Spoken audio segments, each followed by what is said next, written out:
Hello, sorry, I'm gonna set things up. I always have my chat on the other computer. I have two laptops on my desk, and for some reason, the uh the laptop, my other laptop's mouse is just going crazy. So I need to like figure out that, or I have to have it on my phone or something. Luckily, this one isn't. We don't need. I guess we need to set up predictions, but yeah, it's not fantastic. The mouse just like is going all over the screen, like pulling shit and changing shit. I don't know what's going on, so I'm gonna reset that. And hopefully it fixes itself. Because that would be less than ideal.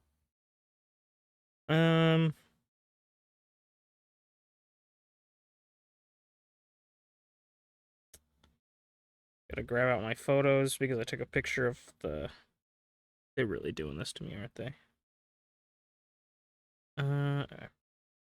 That, and then I also need to get...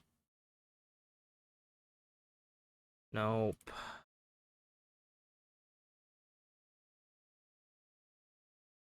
This.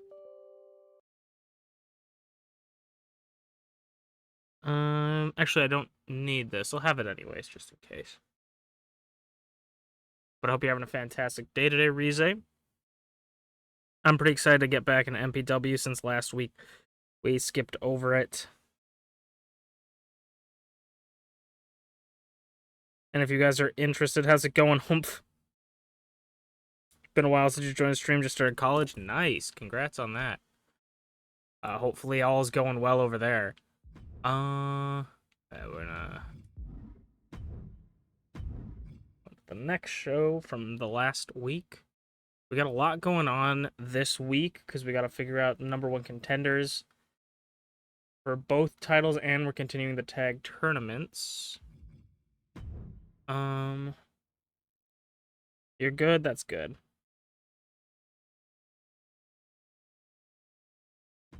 That is good. If you guys are interested in MPW statistics in the Discord today, I put down all of the statistics for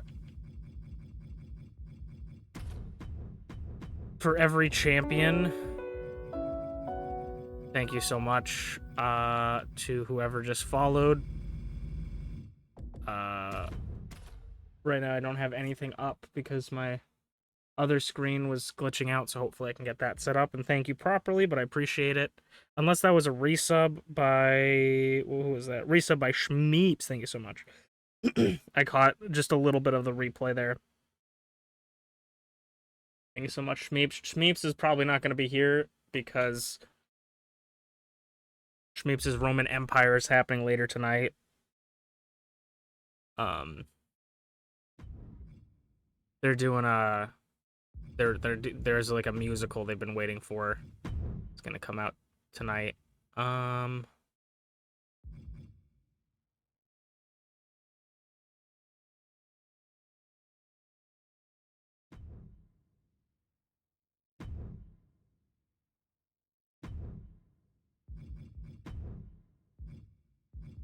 then...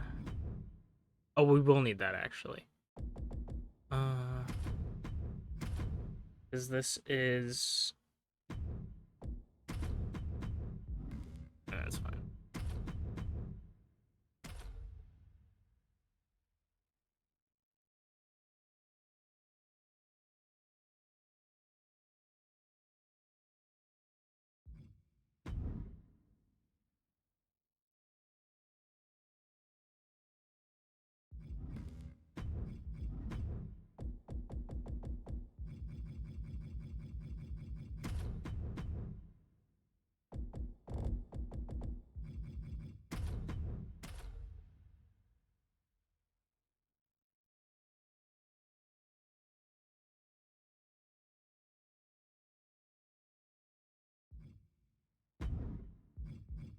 I'm just setting up the matches right now and trying to get my other fucking screen to load.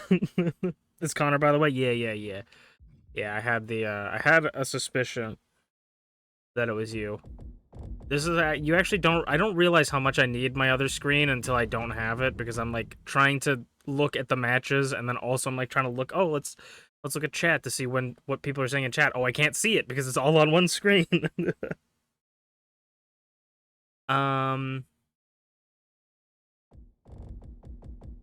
did I? I thought I swapped these around.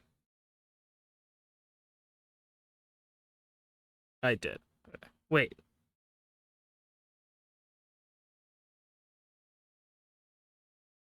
All right, I'm already putting in things wrong. That goes there. That goes there. And I thought I'm actually gonna need to edit this because I had changed my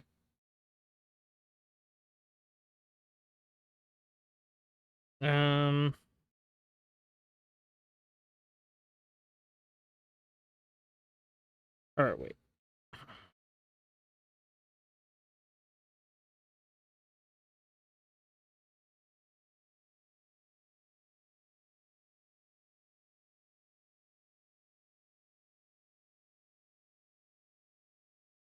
So this is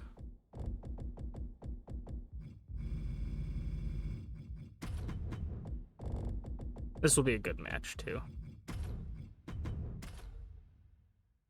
And then what is this last match? That was supposed to be the main event, but never whatever. I'm all over the place. It doesn't matter where these matches go, but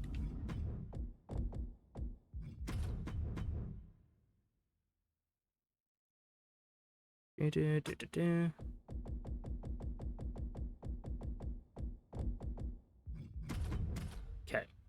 That should be good. Still waiting on my other computer to load. It's a really old computer. I just do everything I don't do on this computer on this one.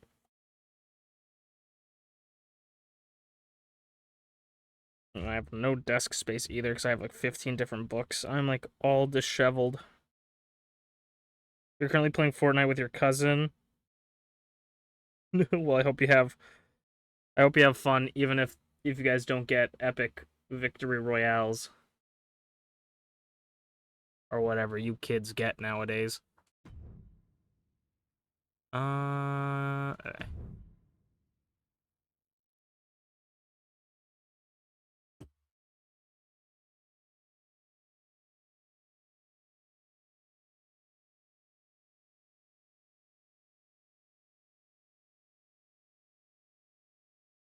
You're a kid to me because I'm an elder.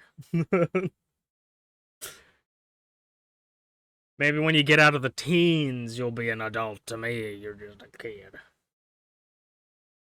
I'm an old, crippled man.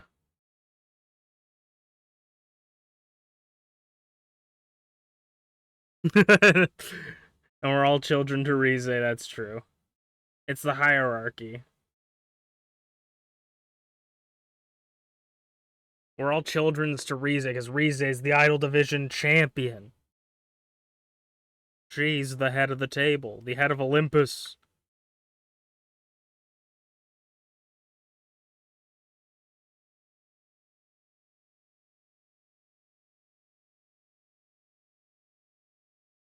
I imagine Unk either means uncle or unchained.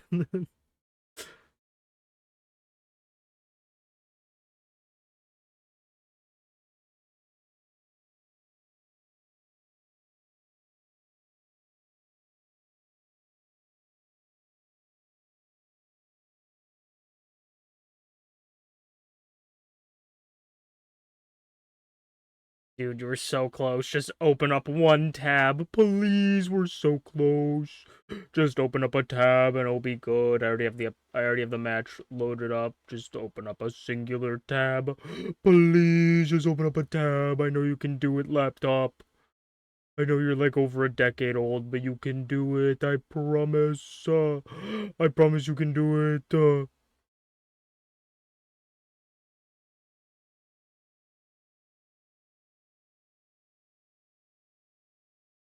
Okay, we'll just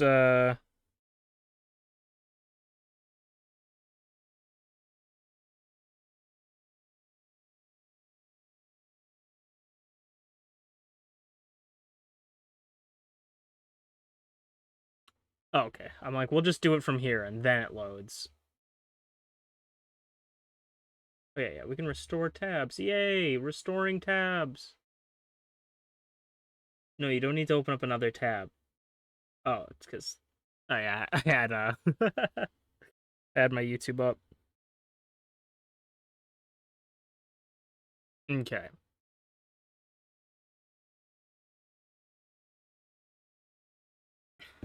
At least the best part about this is, well, it's an MPW stream, so it's always going to be a little bit scuffed, but the best part is, I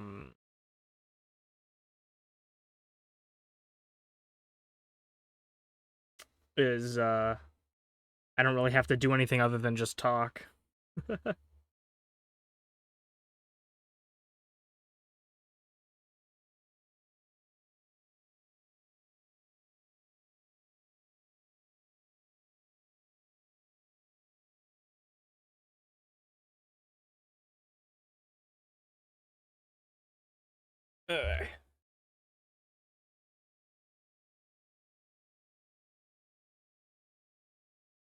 All right, let's get into the first match of the night. Tell me if you guys can hear everything when it goes in.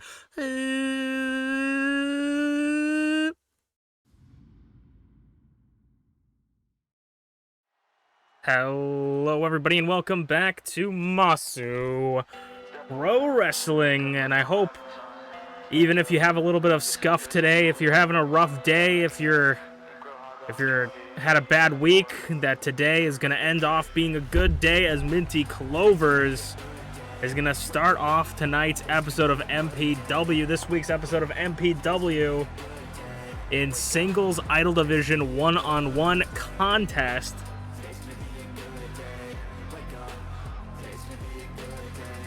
MintyClovers is here to go one-on-one against a compatriot in the Idol Division. MintyClovers, as far as we are aware, not in the tag team tournament, and unfortunately for her, not in the Idol Division #1 contenders tournament that will be starting off tonight. Both Icon and Idol Divisions will have an 8-participant, actually, I think 4-participant, tournament to determine the #1 contender for the championships. Many people have become ineligible due to their qualifications or their timing in the tag tournament, so we might see some people who haven't had shots, maybe people that have had shots but didn't quite get the win against the unbeatable, unstoppable Zarataro, currently the longest reigning MPW Icon Division champion in history. And MintyClovers is going up against one of her old rivals. We've seen this match many a times, and the outcome is always different. But MamaInu stared down towards the ring from the stage and down the ramp at MintyClovers during her debut match. And these two have gone at it countless of times. The only difference for MamaInu is MintyClovers was able to pick up a Idol Division championship in the first season. MamaInu yet to pick up any championship, not an open weight or Idol Division. She's looking to make that change in season 2 for sure.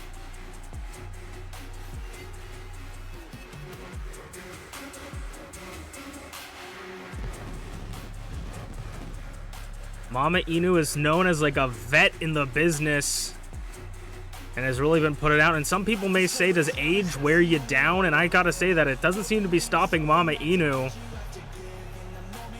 She's just one step away from picking up a championship. I feel like she is more than deserving of it. She's biding her opportunity, waiting for the perfect chance.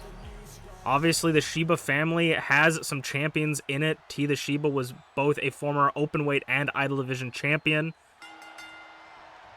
So it's not like it's impossible to see MintyClovers through the ropes. Ooh, we almost saw the clothesline connect. But an uppercut from Minty to start this match coming out the gate.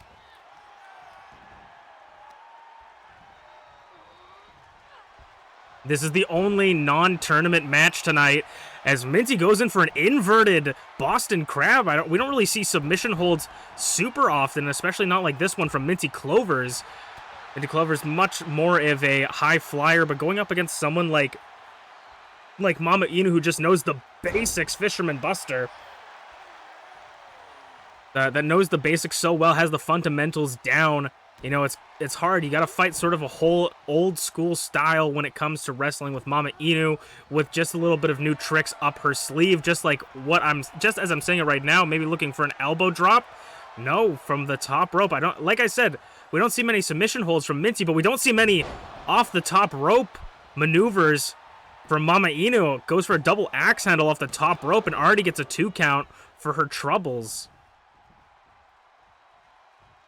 Both of these are trying to bring out some new flavors, new styles in Season 2, and maybe looking to try and catch their opponent off guard, because in these matches, even if you're not in a #1 contenders tournament, not in the picture for a championship opportunity, nice connect, tilt-a-whirl, clothesline from the ropes, but catching MintyClovers off guard as MamaInu can't keep your guard lowered for too long, can't celebrate for too long.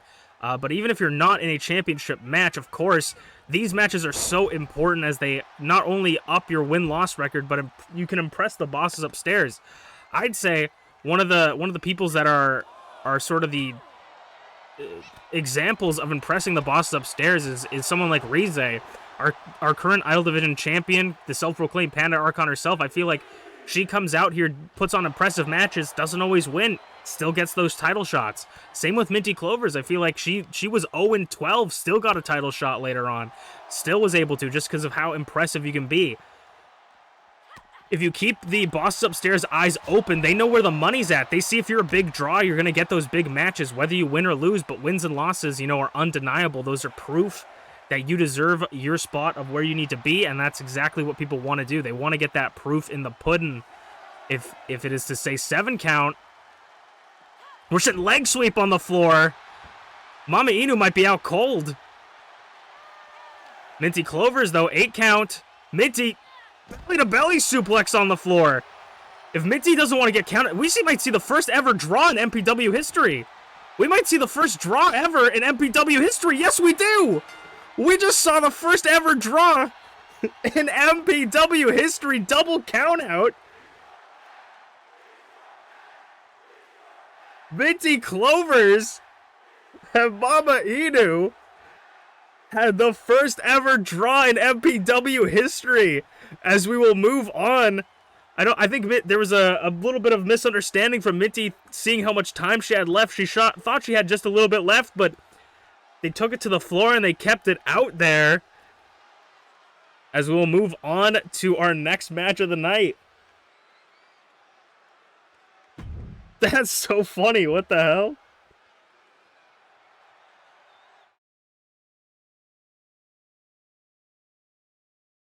Nobody gets any points. What's going on? I know I've said your name before. I recognize your name, but I Xfinity? Is it Xfinity? I'm sorry. I probably told you when you first came in. I hope I pronounced your name right. And ugh.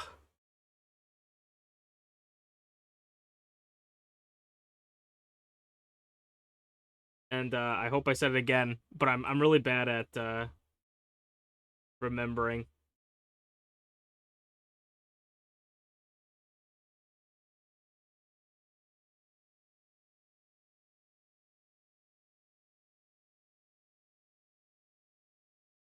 How are you doing? Welcome on in. Water break? Sure, that's fine. Thank you for the water. Hydration is key. Thank you so much, especially during these streams, because I'm always talking constantly. Probably maybe that was the shortest match in MPW history and the first ever draw. That's so funny.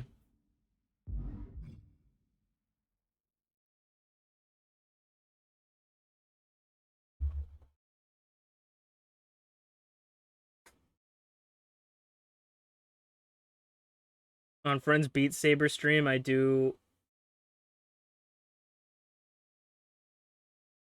You do that 3 times in 10 seconds? Yeah. Okay. Let me see. I gotta remember the which rule set we have for the tag tournament. I'm pretty sure it's this, but I'm terrible at naming things. Gotta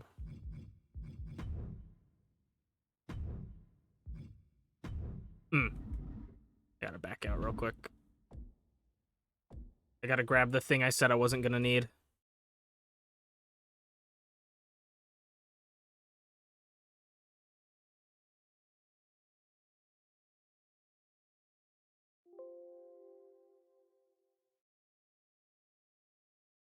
Also, if you hear the badoong, that's me, not you.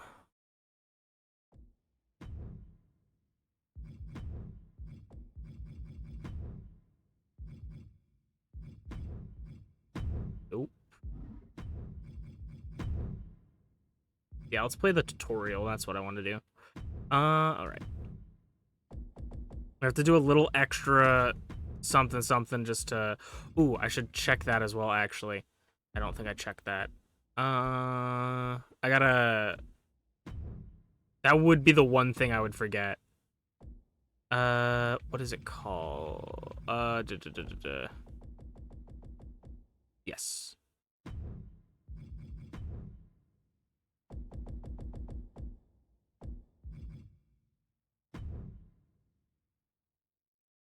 I forgot to swap out one of the people for this, because we got to do a little extra for the tag tournament. We have to do a little something, you know what I'm saying?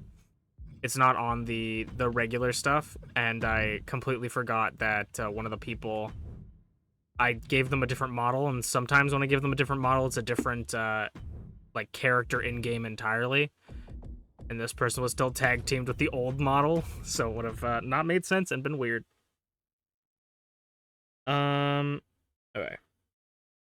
And then, yeah, we know this.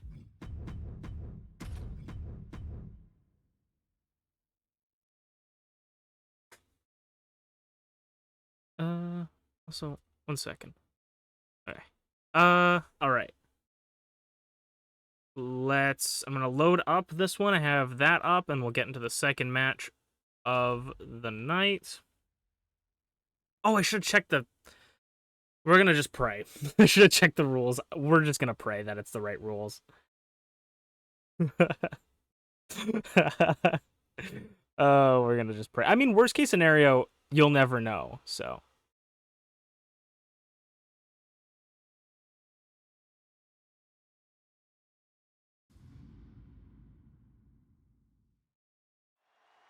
All right, it is time to continue the first ever MPW Tag Team Championship Tournament.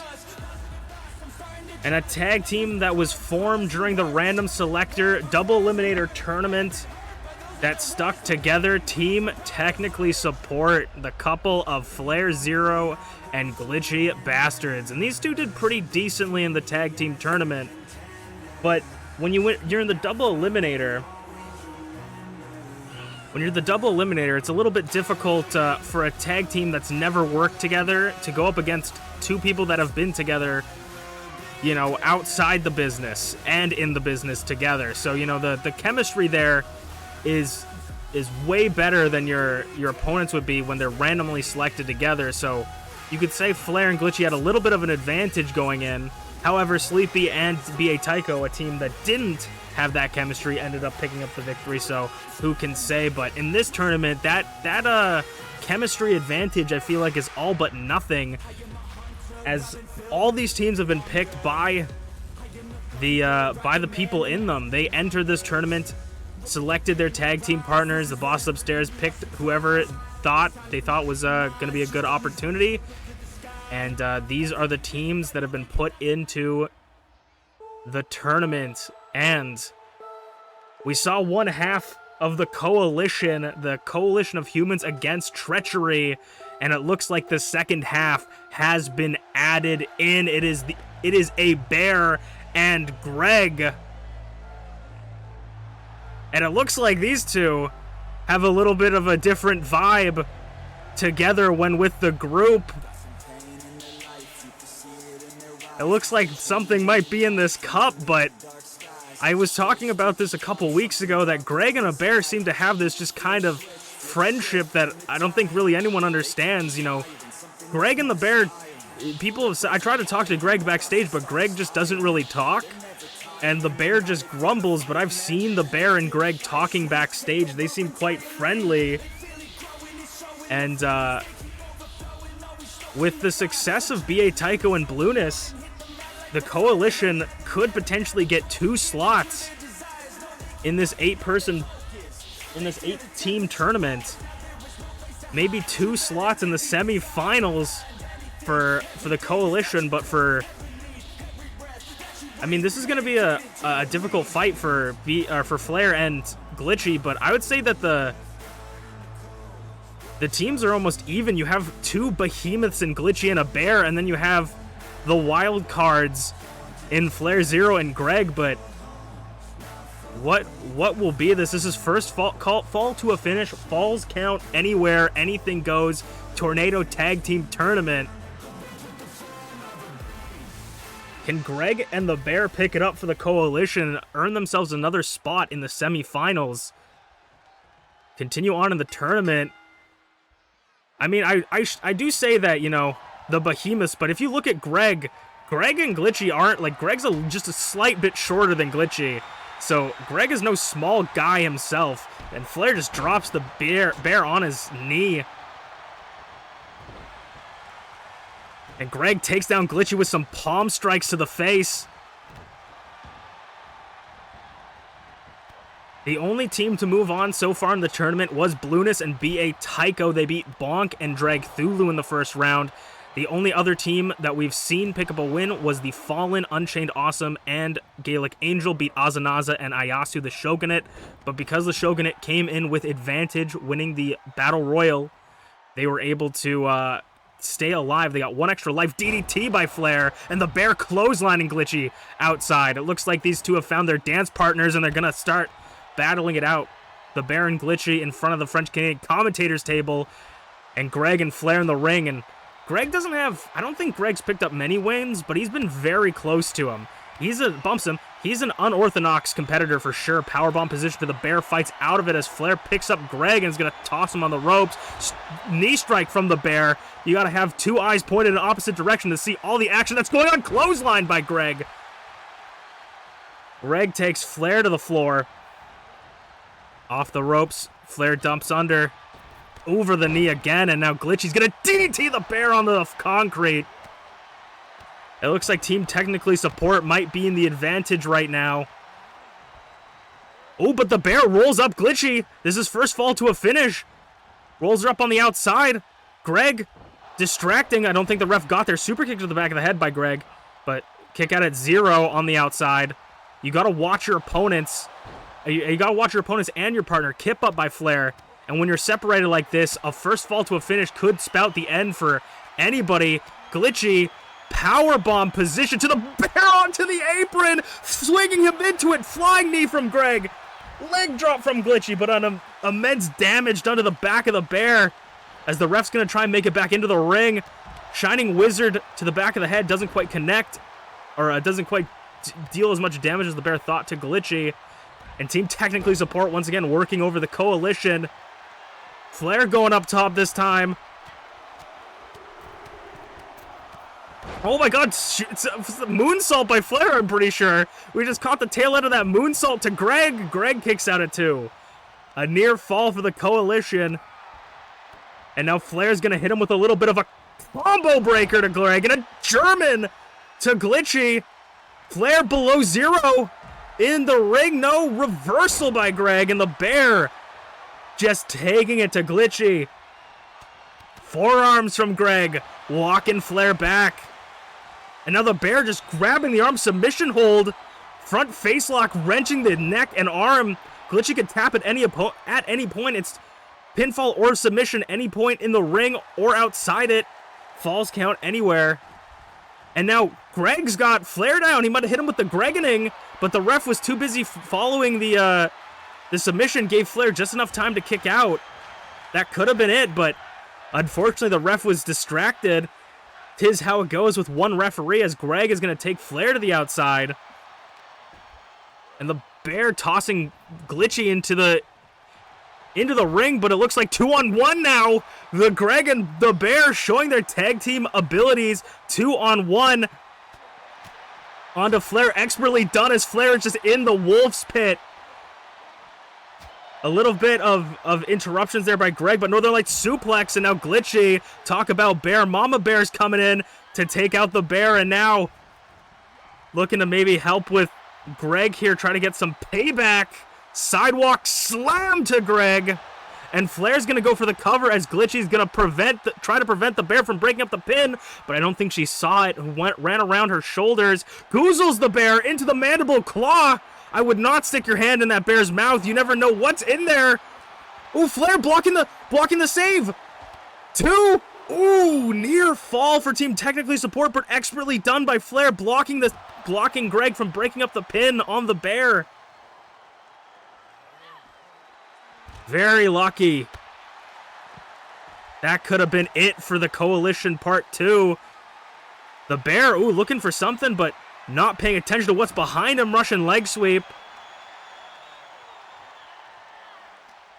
And Glitchy's going to throw Greg into the ring. Combo breaker to the Bear, and the Bear's taken so much punishment already that it could be the end for the Bear. He's taken a mandible claw, sidewalk slam, and now a combo breaker below zero to Greg in the ring, but Glitchy's pinning the Bear. Double pin. 2. No kick out. 1, 2. No kick out. The pin just gave the Coalition enough time to kick out and keep themselves alive. Double kick out. Off the ropes, over the knee, and the bear hug. Bear hug. Body slam. Flair's going up top, but he sees the ref. Kick out at 0 by Glitchy. Incredible authority. Suplex to the floor, maybe. Bear slips through. Greg's back up on his feet, but he looks dazed. This is for a shot. This is the tournament to determine the first ever tag team champions in MPW history, and the strikes from Greg. Gonna slow it down on Flair on the outside. Flair fights out of it. And that bouncing Glitchy's head off the knee. Flair sees the Bear this time, going for a suplex, and it connects this time. Everyone just fighting in the bottom. All corralled at the bottom of the arena. And Greg breaks it up at 0. The Greg and the Bear definitely don't want to go home to BA Tycho as the only losing participants of their faction. Team Technically Support definitely wants to take out another Coalition team force unit and also want to become the first ever tag team champions. Inverted DDT from a Bear.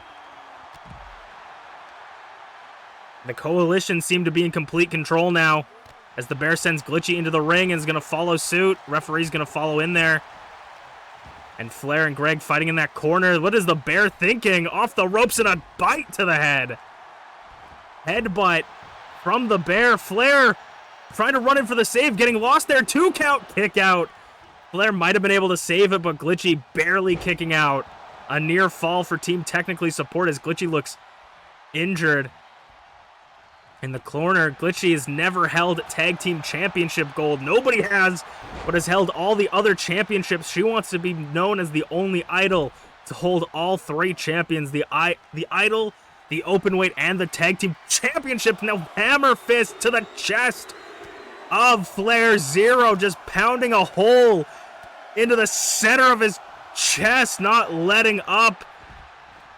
And Glitchy a little bit too short on that swing, miscalculated in the corner.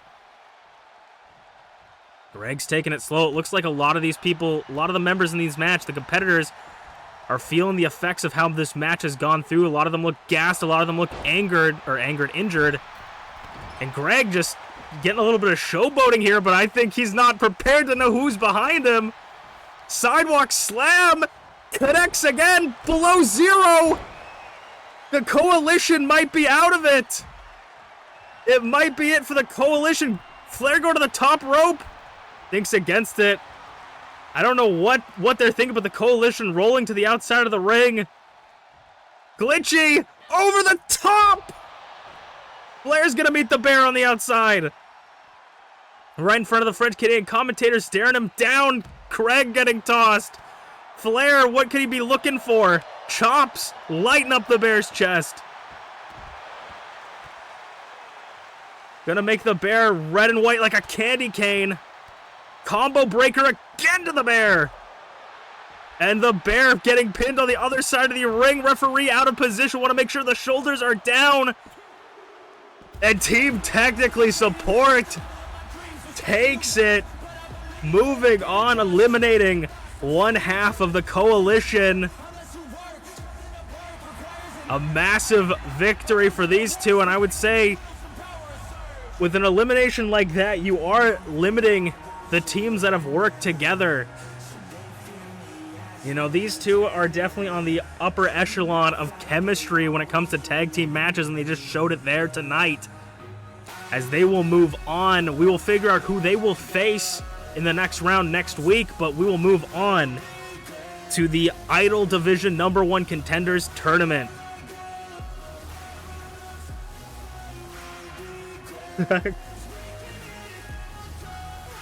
You made it out big.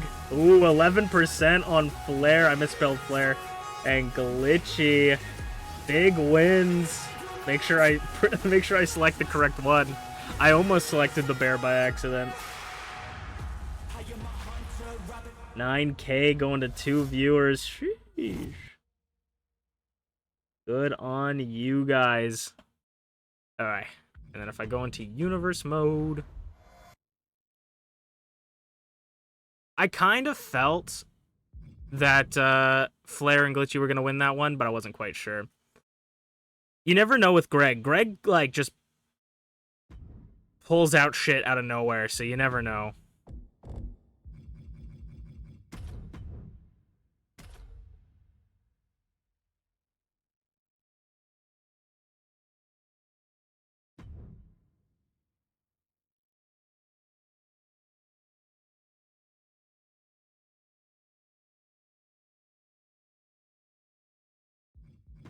No, I don't need to...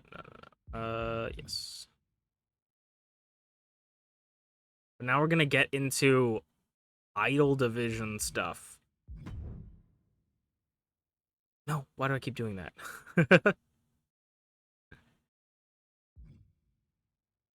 There we go. Gonna get into Idol Division. This was meant to be the main event, but I flubbed it when I was making the matches. So it's fine. It doesn't really matter. I'm excited for next week. Next week's gonna have some interesting... Next week gets in the next show. Sorry, I punched the mic.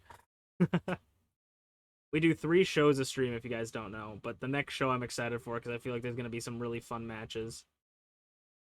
So I would not miss it if I were you, personally. Could not be me. Let's get into the next match. Ooh.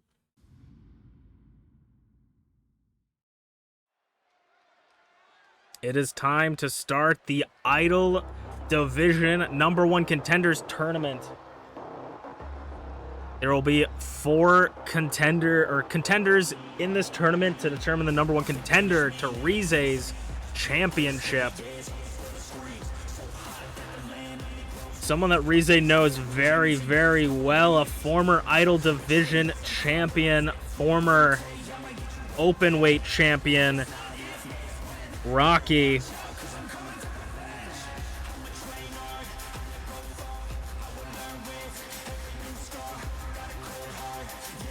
The longest reigning, should I say, former Idol Division champion. The only Idol Division champion to ever defend the championship twice. Rize's defended it once so far. Can Rize beat the streak? But Rocky, just under 100 days, held the Idol Division championship. And you know the self-proclaimed Panda Archon herself is going to be looking to try and get past those days, try to get as far as she can with that championship.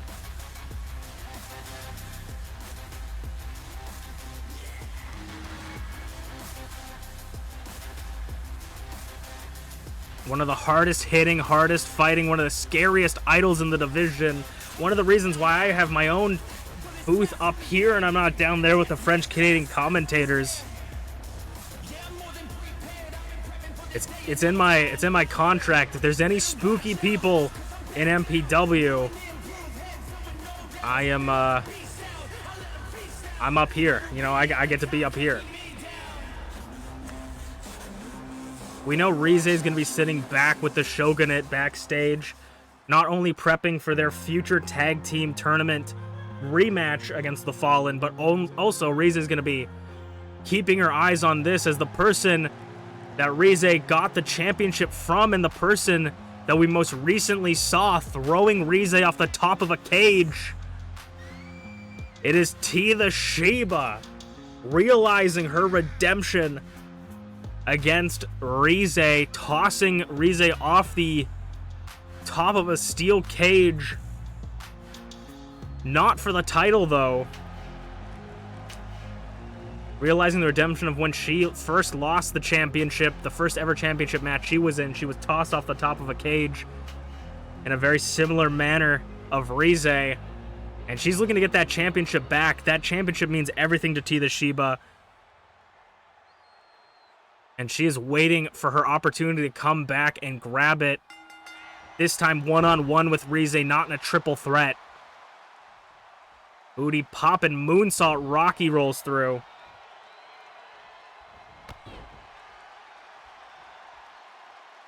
There it goes, connects this time.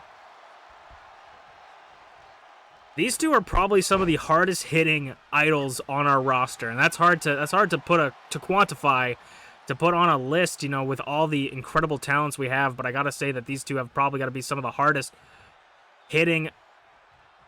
Oh my god, pile driver! Like I said, hardest hitting idols in the division, some of the ones with the more denser heads. As Rocky sends T over the top rope, Rocky rolls through. And dropkick, T rolls under. We could see another double count out here, which they wouldn't want to. Oh my god, pile driver onto the floor. Thank God Rocky reverses it. Oh my god, T was looking to end Rocky's career. I know this championship means a lot to her, but I didn't know it meant that much. It meant risking another talent's life, and Rocky's gonna drive a fist through her chest. Rocky known for her incredible strong fists and hands. T was maybe gonna look to jump over the ropes, but thinks against it as Rocky uses the ring post as a guard. And T just hesitates, second guesses herself. Rocky in the corner, clothesline. Bouncing off the other corner, flying right through with a fist. Fist and forearm connects to T in the corner. Choking out, gonna try to cut off the breathing of T, make it hard to breathe. Rocky rolls out, using the space to her advantage. Expertly done. You want to know exactly when you can roll, when you need to roll out and when you need to stay close, you know, trying to make sure that T's playing by her rules. Fisherman suplex.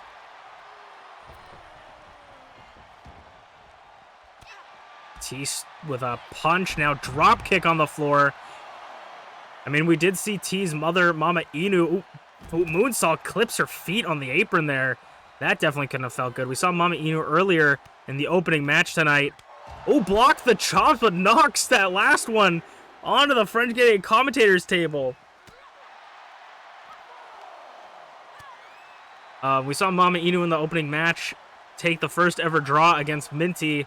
And we know that T's going to not want that happening here, because if that happens, that could possibly mean, depending on how the boss upstairs wants to handle it, that could potentially mean that the next match is the #1 contender. Submission hold on T. Ripping the arm, but T gets back up. Sling blade. I can't say I really know who's going to win it out of this so far. Running. Drop kick, another moonsault, standing, sure, booty popping yeah, moonsault, I'm right. I was thinking shooting star press for a second. Kick out of one. I can't say neither one of these two have the advantage quite yet. It's been a very close match. Lost and... Oh, no, not lost and found. Twisting. Brainbuster. Dropping right on T's ears. Was looking for something there. T, though, reverses it. Cartwheels. Taking her down to the knee. Right through the skull. But Rocky's got a thick skull. Not in the mean way, in the good way. Boop the snoot, though, by T. And maybe looking for a second one to boop the snoot. Rocky says no more. Rize's the champion, excuse me. Rocky says no more. Float over German suplex, Jesus. 1 count, though. T still has the fight left in her, chopping Rocky. Uranagi from T. And driving the knee to the temple once again. Those knee strikes, just deadly.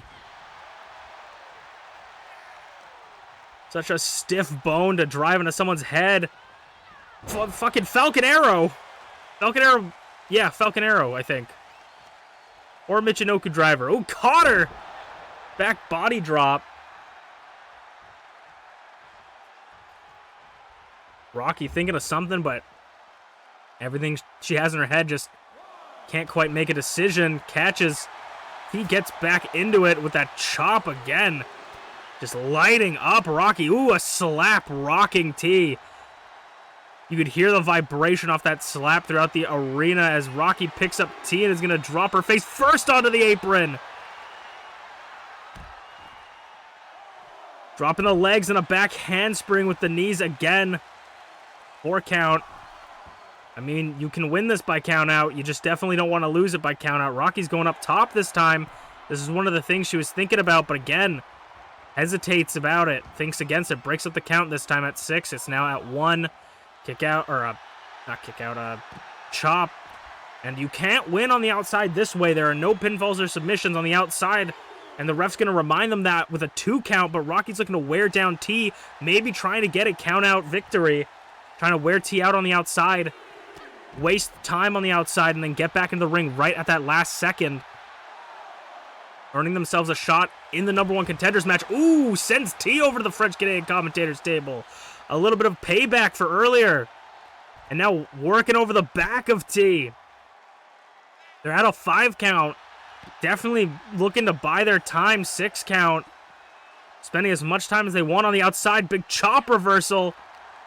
But you got to be careful because at any moment, T, Hurricane Rana, step up Hurricane Rana, T could turn the table on you. 8 count. Could we see a second draw? No, T. 8 count. Rocky needs to get back into the ring. Ooh, T, though, breaks it up. Sliding. That could be her hubris here, but T breaks it up for Rocky. And now Rocky's just going back at it, trying to wear down T. Twisting her like a pretzel.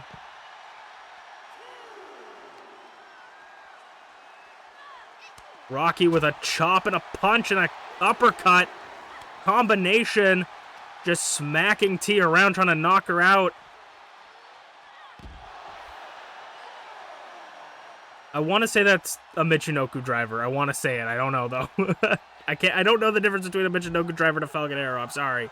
I want to say that's a Michinoku Driver. And now T up against the barricade, looking out of it. 6 count. 7. Ooh, Rocky.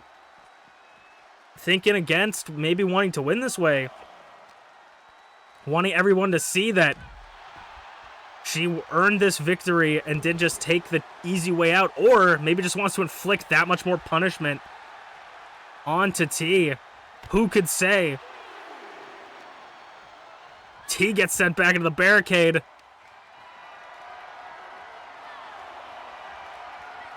And bounce head first off the barricade. Rocky gonna make their way back into the ring. 5 count. Rocky, yeah, just using as much time, trying to break the count, be on the outside as much as possible.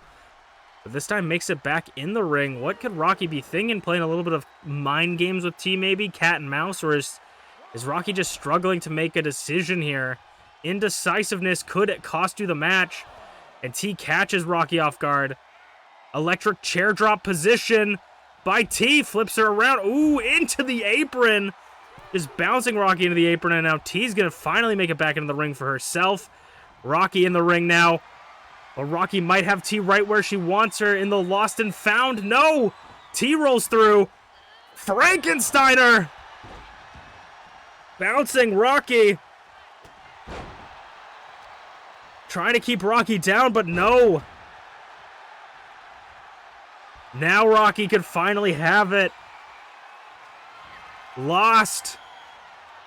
And found. No, again T rolls through. Super kick to the back of the head, scouted. Elbow. Discus big boot. TeaTheShiba. So back and forth. It's anybody's game still. Moonsault again. Colliding with the ribs of Rocky. Kick to the head. Rocky's back up. Rocky's showing no signs of wear on her body right now. And a fist to the head. Or fist to the chest. Driving it into T. 1 count. Rope break. T's looking a little bit worse for wears, but gets that rope break. Only having it at a 1 count. Super kick! Just like her mother. But Rocky's back up again. What is it going to take to keep Rocky down? T, maybe desperate times call for desperate measures, trying to put Rocky up top, but no. Doesn't connect, or doesn't quite keep her there. Kicks and punches. Rocky looks dazed now, but still won't fall to the ground. Rocky standing tall. What will it take to put Rocky down? In the corner clothesline. Off that rope corner again, out of the champion's corner. Rocky still seems like she's full of gas. Oh my gosh. What is that, a cravat suplex? I don't think so, but maybe. Now choking T. It might be over for T if T can't get something going. Close or sling blade. And now T. Commentator's curse, potentially. Pedigree to Rocky, but T's also gassed. T's gassed. Giving Rocky enough time maybe to rest. T's got to get up to pin Rocky. 1, 2. Kick out of 2. I think T gave Rocky just enough time. Rocky's still not quite out of it. Off the ropes. Just drop kick, just devastating drop kick. Knee strike, step up knee into the Frankensteiner. The head damage to Rocky is going to be immense as T is going up to the top rope. Oh my god, 450 narrowly avoided by Rocky. And now is it finally third time's the charm? Lost and found to T. It's over. No! The shoulder barely getting up. Rocky nearly putting T away to move on to the next round. Head first into the turnbuckle. And now just stomping a mud hole into T. Ooh, that slap. That devastating slap by Rocky. T, though, second time. Out of nowhere, pedigree. Has it done enough for Rocky? Has it done enough? Who's going to get up first? Rocky this time might be completely out of it, but so does T. T taking a long time to get up. Rocky getting back up. T's up on her feet first. But Rocky's waking. T may be thinking, 2, that was enough, and yes, it was. Rocky had so little left in the tank, just barely getting back to her feet, and T could see that, taking her down to the mat to confirm it. And TeaTheShiba, I know Rize's quaking in her new black and red boots. TeaTheShiba might become her new #1 contender, and that's always been a problem for Rize, but who are the other 2 contenders? We'll find out next week as we'll move on to the Icon Division #1 Contenders Tournament. And that's why I wanted it to be the main event. 5% on T. Oh, na na na na na na, na na na na na na. Oh, no no no no no.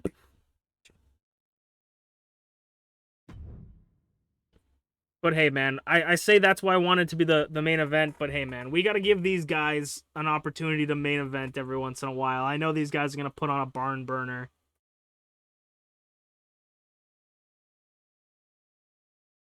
They got it, right? All right, let's get into the final match of the first show.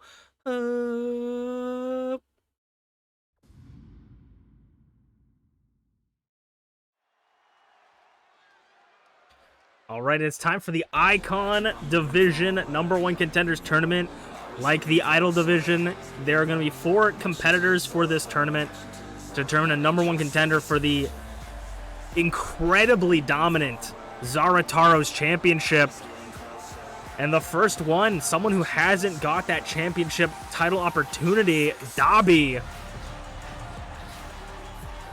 making his entrance. And I mean, Dobby is definitely the wild card, the dark horse, as I always say. His unorthodox wrestling style is a high risk, high reward for him, because we've seen him get some big upsets over some very dominant competitors, but we haven't quite been able to see him get to that point where he may become a champion. He's been in openweight championship matches before, just not able to pick up that win.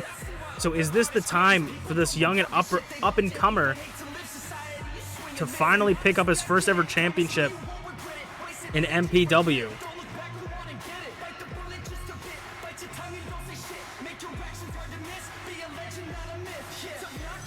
But he's got to go one-on-one and win this tournament, go all the way.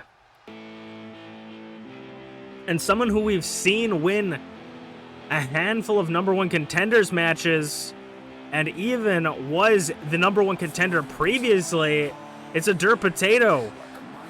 Potato has gone up against Zarataro one-on-one for the championships, and Zarataro picked up a very handy win. A very dominant victory over Potato, but maybe that was just enough to motivate Potato, get him into the lab, start thinking, what can I do to beat one of the most dominant champions in MPW history, and can he run it back? Potato wants that run back. When it comes to Zarataro, he has not been able to pick up a win. Zarataro beat him in the open weight match that he had with Zarataro, Blueness, and him, and then beat him in the Icon Division Championship. Can Potato pick up a win against Zarataro and pick up his first ever MPW championship? We're looking at 2 people that have never held the championship, but 1 person that's made it to the match. Can Dobby take down Potato and get his first #1 contendership moving on in this tournament? Or will Potato show just how he did it and get another shot at Zarataro's title? We'll have to see. These 2 are big bruiser, beefy boys, and this is your main event of the evening. Trying to get Potato on the ropes in a right-hand headbutt. Nobody quite wins in a headbutt except for Potato. And now just picking up Dobby. Fisherman Buster. And hammer fists. I mean, if someone is going to match Dobby's style, I would say it's definitely going to be closely maybe to Potato. These 2 are just big, beefy boys with big, beefy fists. Oh my god, grabbing both his arms for a belly-to-belly. Overhead belly-to-belly. And it looks like there's a little bit of pep in Potato's step here. Bouncing his head off his knee. And I mean, Potato, it looks like he's a man on a mission, a man with authority here, wanting to get that championship back. It took, or a title shot back. It took Potato so long to get into the title picture. He's been fighting, but just never quite got there. And now that he's got a taste of it, it doesn't look like he wants to let it go as he sends Dobby off the ropes. But I think that someone with so much focus. Potato, a horse with blinders right now, is the perfect opponent for Dobby. He feeds off those people that have just one-track minds right now, focusing on one thing, and they underestimate their opponent, and Dobby comes out on top. So we'll have to see if Dobby can use Potato's own mind against him. But right now it's been all Potato since out of the gate.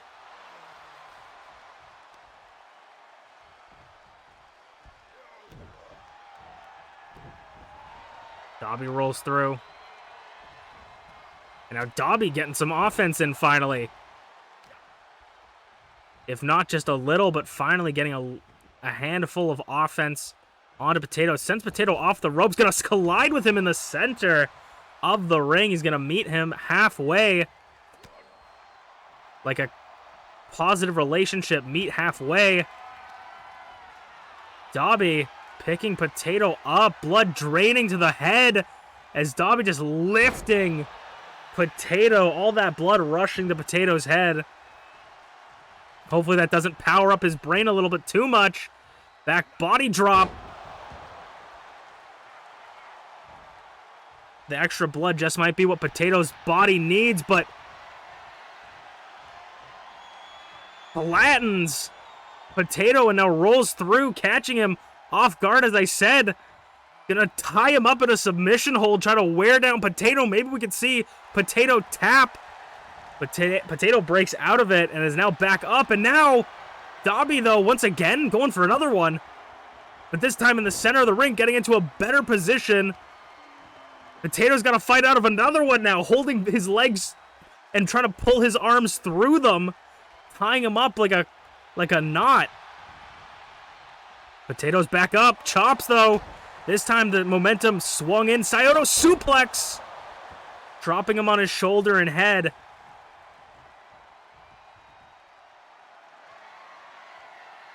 And catching Potato. We don't usually see Potato dive very often. Dive to the outside and got completely caught. Rotated by Dobby. Expertly caught.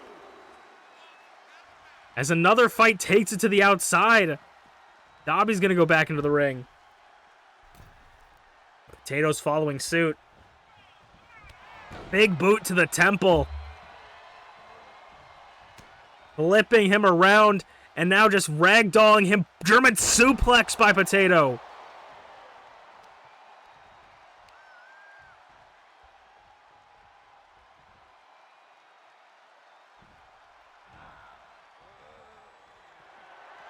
Potato knows that that's not going to be enough to put Dobby away. He sees it. And that's what he's going to go for.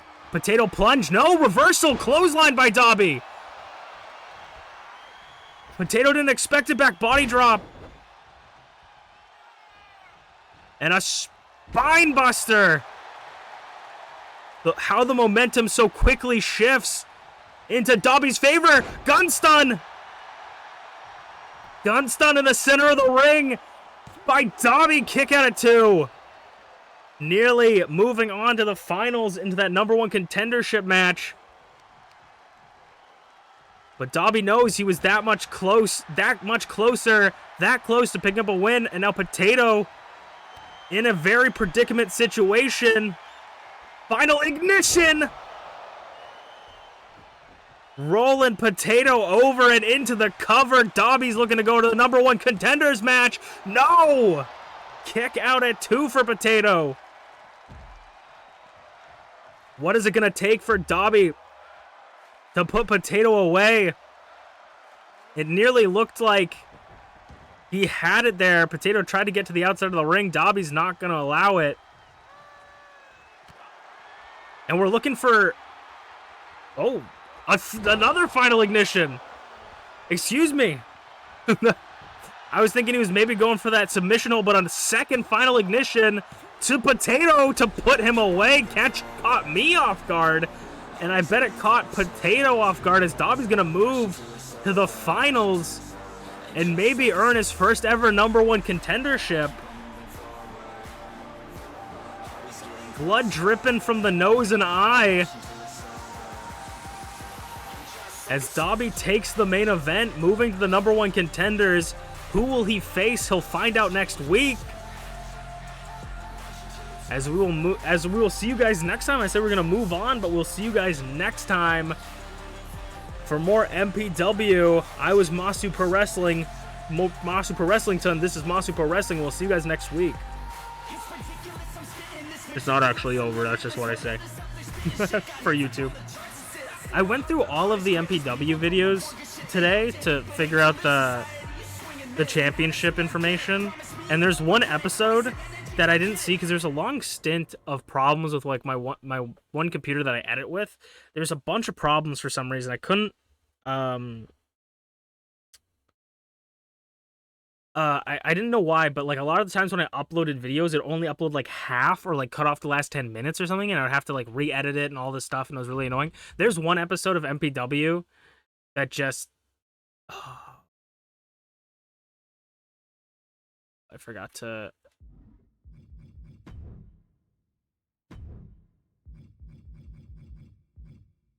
take this out. That's fine. There's one episode of MPW that just has like it has like the last match is just completely cut off for some reason, and I'm like, fuck. It's like episode like 44 or something. But because nobody watches my shit, you know, nobody cared. Nobody makes it to the last one. No. I know there's actually a lot of people that watch MPW. I don't want to be rude and say nobody watches it, but I'm just like, nobody mentioned anything. But yeah, it's like the most annoying shit ever.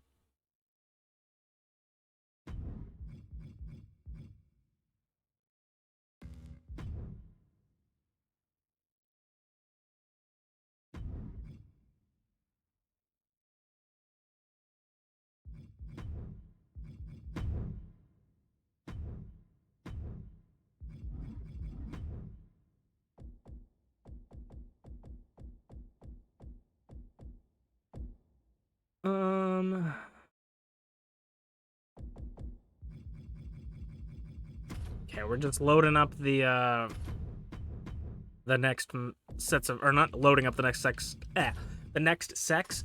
We're I gotta book the stuff in game, and then we'll get into the next show. So we're gonna just chat for a bit.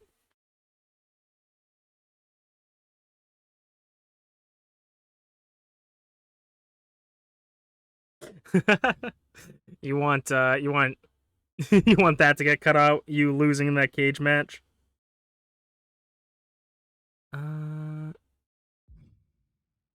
No, we gotta have that.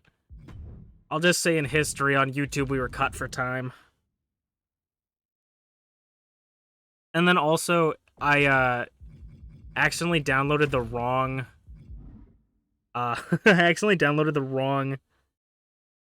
stream, so I started editing it, and I was like, wait, this doesn't make any sense. It was like 2 weeks later than what I was supposed to do, so like I edited the thing, and I'm like, wait, this person definitely, like, I was like, Shmeeps definitely retained the title at least once, but for some reason it says that this happened. I'm like, oh my god, I just edited like 2 weeks ahead for an episode, so I had to go get the other stream, edit that up, and then post it.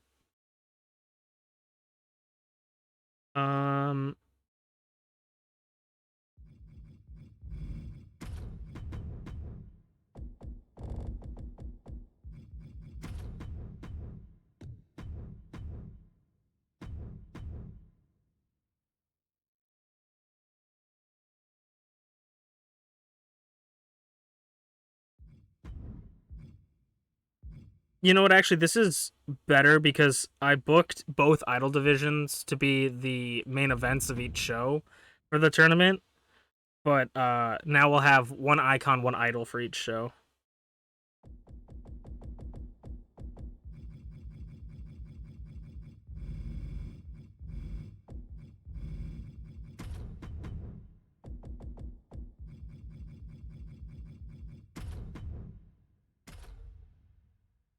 Oh my god, how's it going? Oh my god. It was so close. I really like how that match turned out, because it's like, it's storytelling for me, because it's literally T won the exact same way she lost in the first cage match, and it was in a similar way, like, because T turned to Twisted T for that first cage match, went one-on-one with Draven, lost the exact same way, and then so we can say, like, we can say the same thing happened to you. Like, you, Rize went evil mode, right? And then lost that exact same way. That was one of the better cage matches I feel like we've had. Cage matches kind of work. Like, some matches, like ladder matches, are kind of iffy, but cage matches kind of work. Just got done doing some outside stuff in 90-degree weather. Jesus. Go sit down and get, like, a glass of ice-cold lemonade. Kick your feet up and watch some MPW. You know what I'm saying?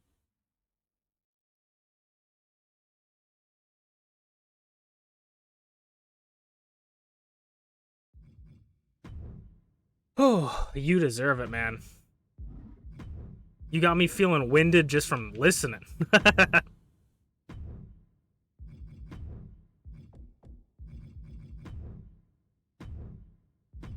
Dude, there's already talks about the next WWE game, and I'm like, brother, if you don't make it playable, like, if you don't fix some of the bugs, man, I swear to God.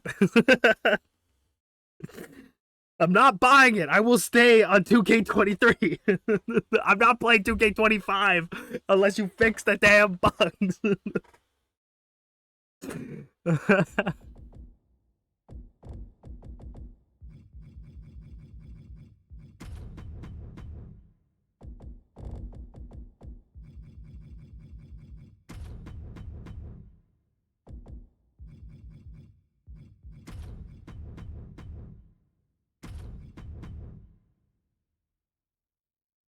You hope you're making everyone rich?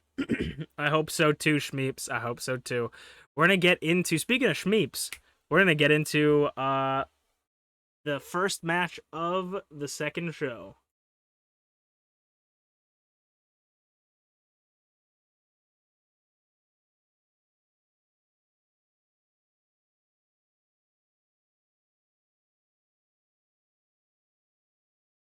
Let me just set up the prediction.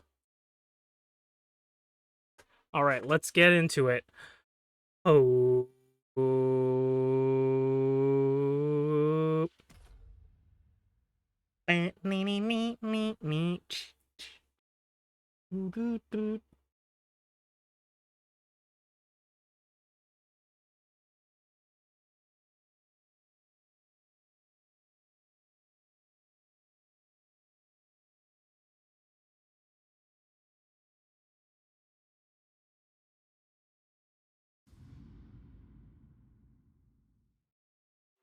Hello, everybody, and welcome back to Masu Pro Wrestling. I'm your host and sole commentator, Masu Pro Wrestling Ton, and tonight we're going to kick off to this week's episode of MPW, continuing the MPW Tag Team Championships Tournament.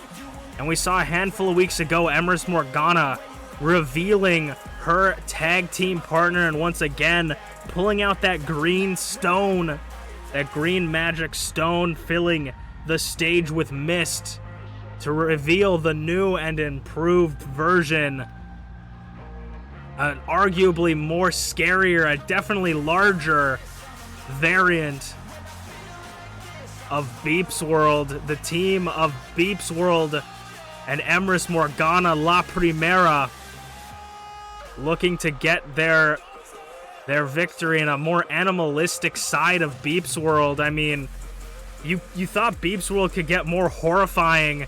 You didn't think she could get more horrifying than this, but Empress Morgana has done something completely unholy to this woman, and it seems to have paid off. Standing eye to eye with the likes of Glitchy, BeepsWorld, and Empress Morgana. Empress Morgana can't look any more proud of her creation. We know the arguable leaders of the tag team. Empress Morgana was in the 8-person battle royal representing her team, and we did see one other person, and that one other person has yet to show themselves in the tag tournament. That's DancingWithDraven. And many people, have been speculating who could Draven have potentially picked for her tag team partner, going into this tournament, and tonight we will figure that out. The final member, the final 2 teams to make their way to the tag tournament. It is ShmeepsWorld and Draven.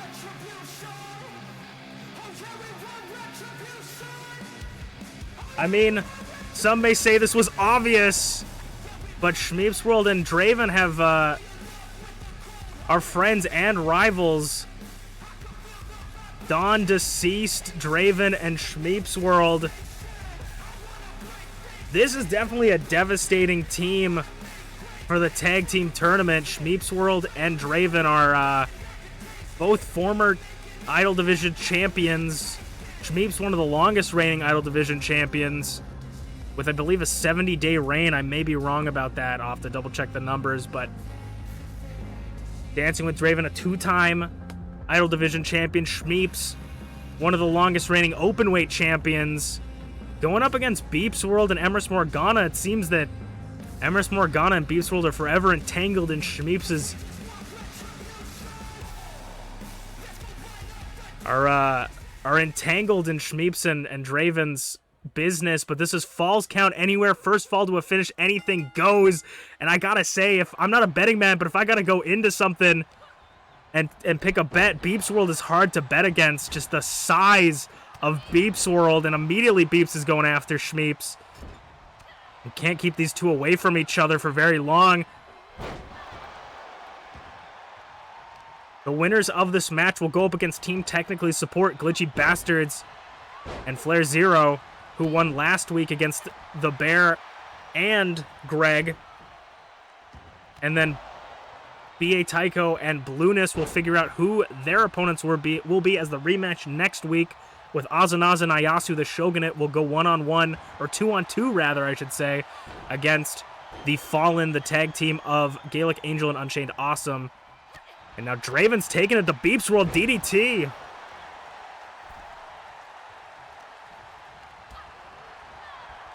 ShmeepsWorld monkey flipping through.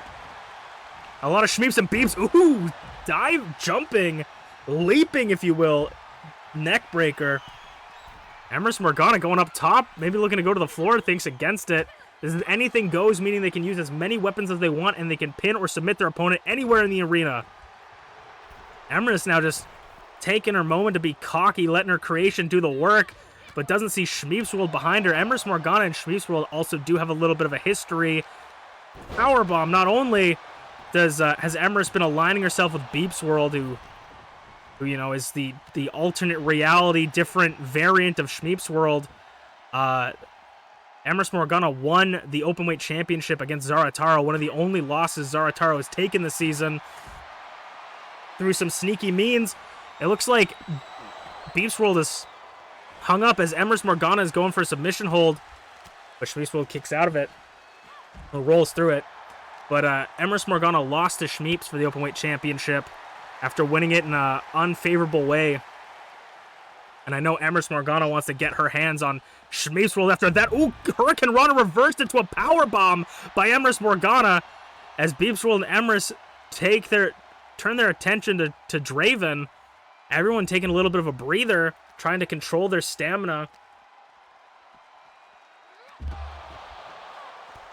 And the team of BeepsWorld and Emrys, also known as La Primera, seem to be in control right now. Natural one, excuse me. I'm getting lost in the sauce here. Natural one connects by BeepsWorld. And now Goozles and a choke toss to Shmeeps. Looking to take this early. BeepsWorld covering ShmeepsWorld, kick out of 2. So many Beeps, so many Shmeeps. A near fall for Deceased Dawn as Emrys Morgana once again takes Draven down to the mat. In a submission hold, tap outs could be deadly because it doesn't take 3 seconds to tap. It could take 0, it could take 1. BeepsWorld up top, cross body reversal by Shmeeps. The Beeps and the Shmeeps versus the Goths. Fighting it out. Arm takedown. Now trying to work over the robotic arms of BeepsWorld. I don't know how helpful that will work out, but trying to remove some of the cybernetics, it looks like maybe. And ooh, right. I know what that felt like. I felt something similar to that one. Draven trying to come in to help her partner. Gonna try and send Emrys outside, trying to break it up, because MeepsWorld is very much a 2-on-1 job. 2-on-1 job. Sling Blade rolls through into a drop kick. Emrys is back in, but MeepsWorld's got her. Step up, head scissor, and arm drag again, arm takedown. MeepsWorld trying to get back in, breaks up the submission. Reversing the Irish whip. Super kick by Emrys as MeepsWorld's going to take Draven to the outside. Everybody spilling to the floor. Ooh, MeepsWorld rolling up Emrys. Could be potentially one. Ooh, kick out of one. Referee was out of position. Wanted to make sure the shoulders were down. Miscalculation by Shmeeps.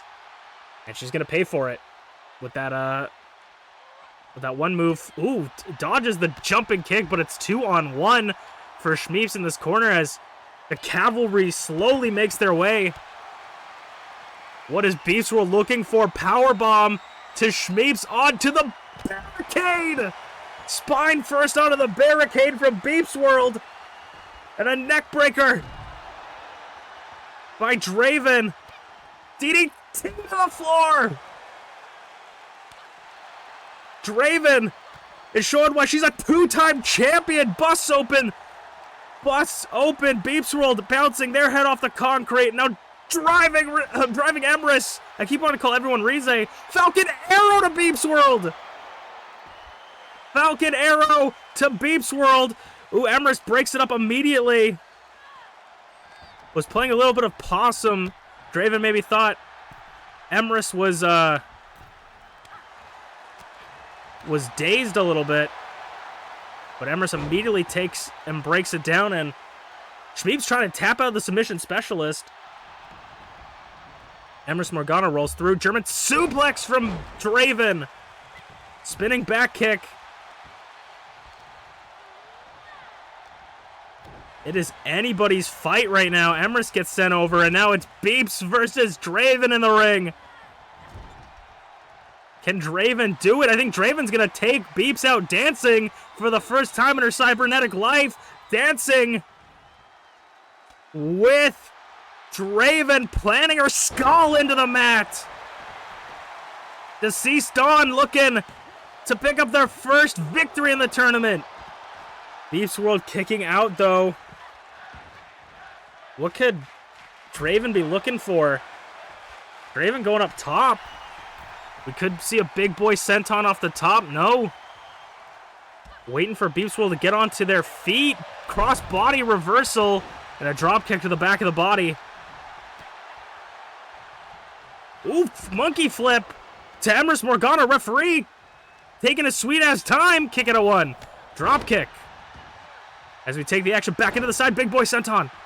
And Emrys Morgana rolling up MeepsWorld now. Referee and Draven both being made aware of it. Draven breaks it up. Emrys Morgana suplex. Oh, no. Flips or rolls right through a drop kick. Setting her face first into the concrete. Eating some asphalt. And both members circling the ring, eyeing down MeepsWorld as the Wolves enter. Suplex to Draven, but of course, in this 2-on-1, you gotta watch your back. MeepsWorld gets caught with a forearm from Shmeeps. And now Emrys. Shmeeps playing guard dog for Draven. Giving her some time to rest up. And Draven looks maybe like she's ready to get back into the ring. Knee strikes to the chest, to the wiring of MeepsWorld. MeepsWorld gets back up.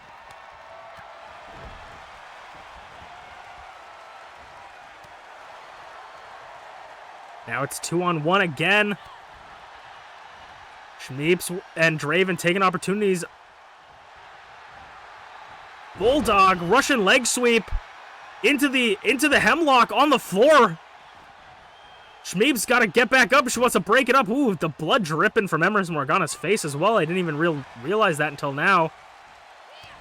Russian leg sweep into a prone hemlock, nearly tapping out Draven.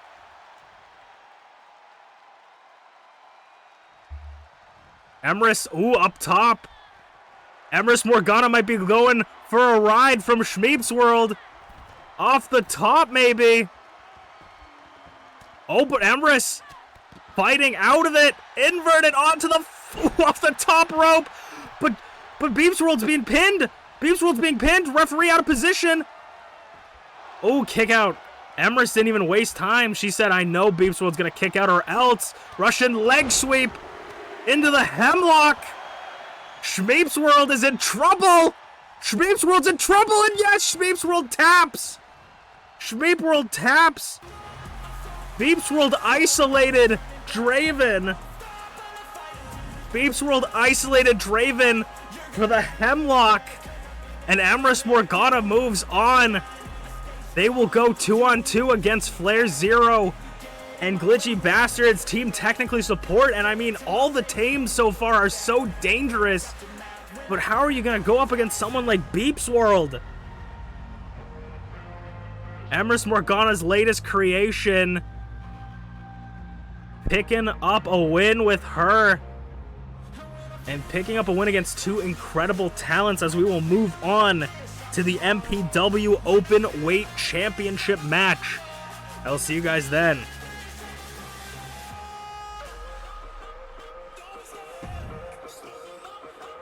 Don't be scared.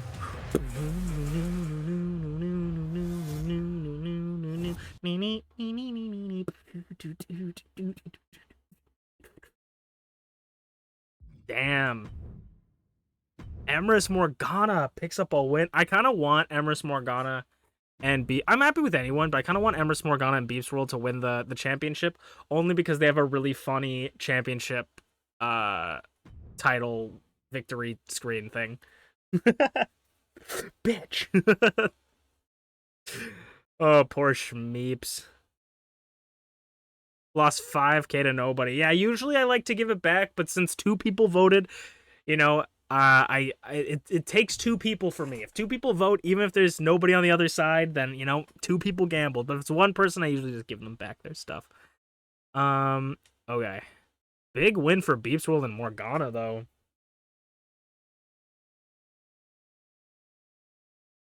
You let me down. She got fucking oozled.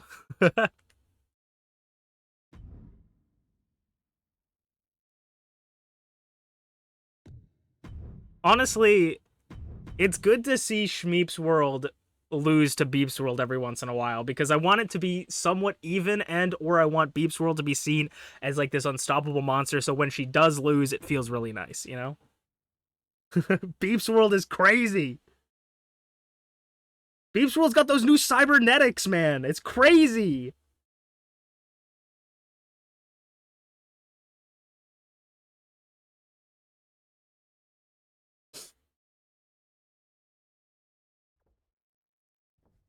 And I made her, but you could destroy her. All right, let's get into the MPW Openweight Championship match.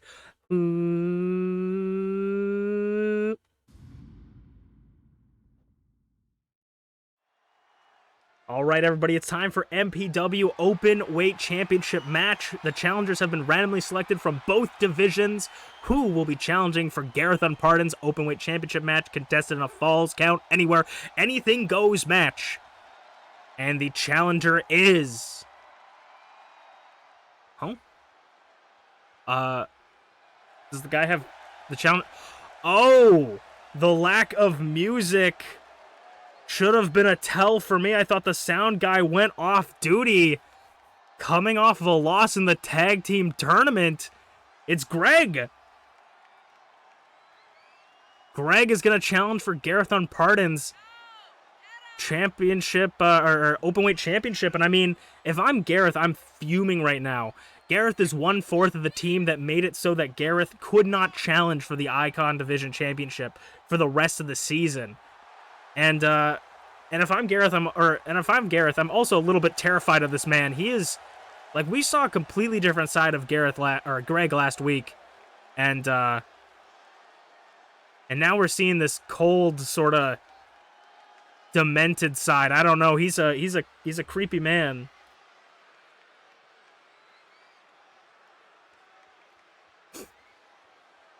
This is the only championship, other than the now newly announced Tag Team Championship. This is the only other championship that Garreth Unported is able to challenge for, and he is holding it on. Can he hold on to it once again? He beat Ayasu for it. Can Garreth Unported defend the championship against Greg? The Lone Warrior, Garreth Unported.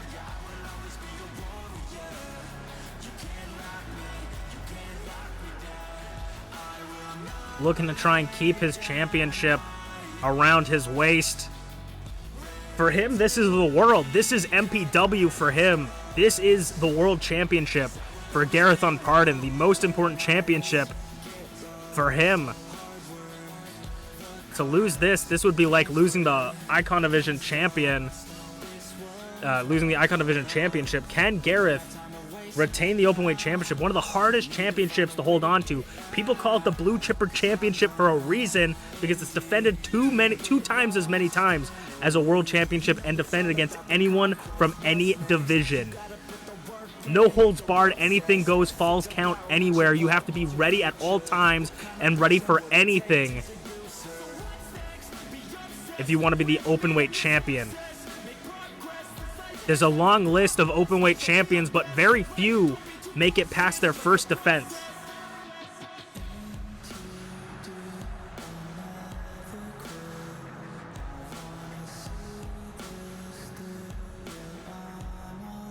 Can Garreth hold on to this championship? He's looking at it with that loving look in his eye. This is his championship. This is everything he's fought for.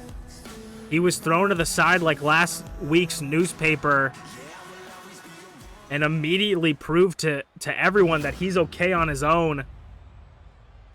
Can Garreth keep this Openweight Championship, or will the Coalition control one of the belts?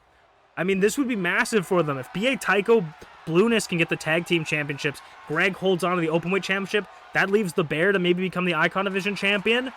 The Coalition could own all the gold. It's a very possible future. But I know Garreth, I mean, this could potentially be something in Garreth's head. You got to think maybe he's too in his head. He sees Greg, he sees the person, one of the people that took everything from him, and now are looking to take the last thing he's got. Is that going to make you doubt yourself? Is that going to give you self-doubt? Is that going to creep into your head? Is that going to lower your performance in this match against really just someone you never really expect to put on a big match, you know?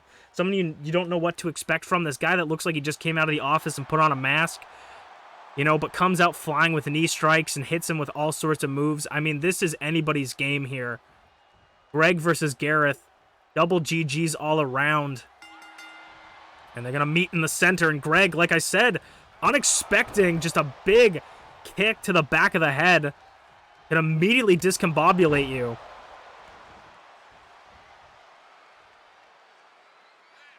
Now just pulling his arms back like bicycle bar handles and just pounding his spine.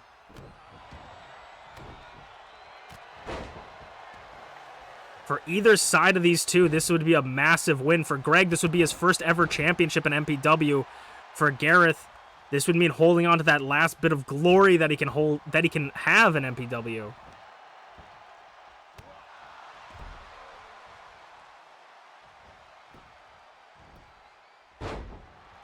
I will say that Greg has formed a little bit of a cult following in MPW.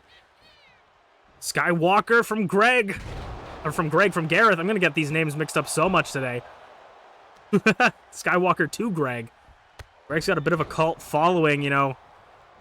I've seen a couple fan cams of Greg on TikTok. Oh my god! A Turrican run off the top rope to the floor by Garreth. Risking it all for that championship glory dropkick to the side of the head. Trying to flip his mask 180. Shooting star press. And another one, but this time Greg gets his knees up.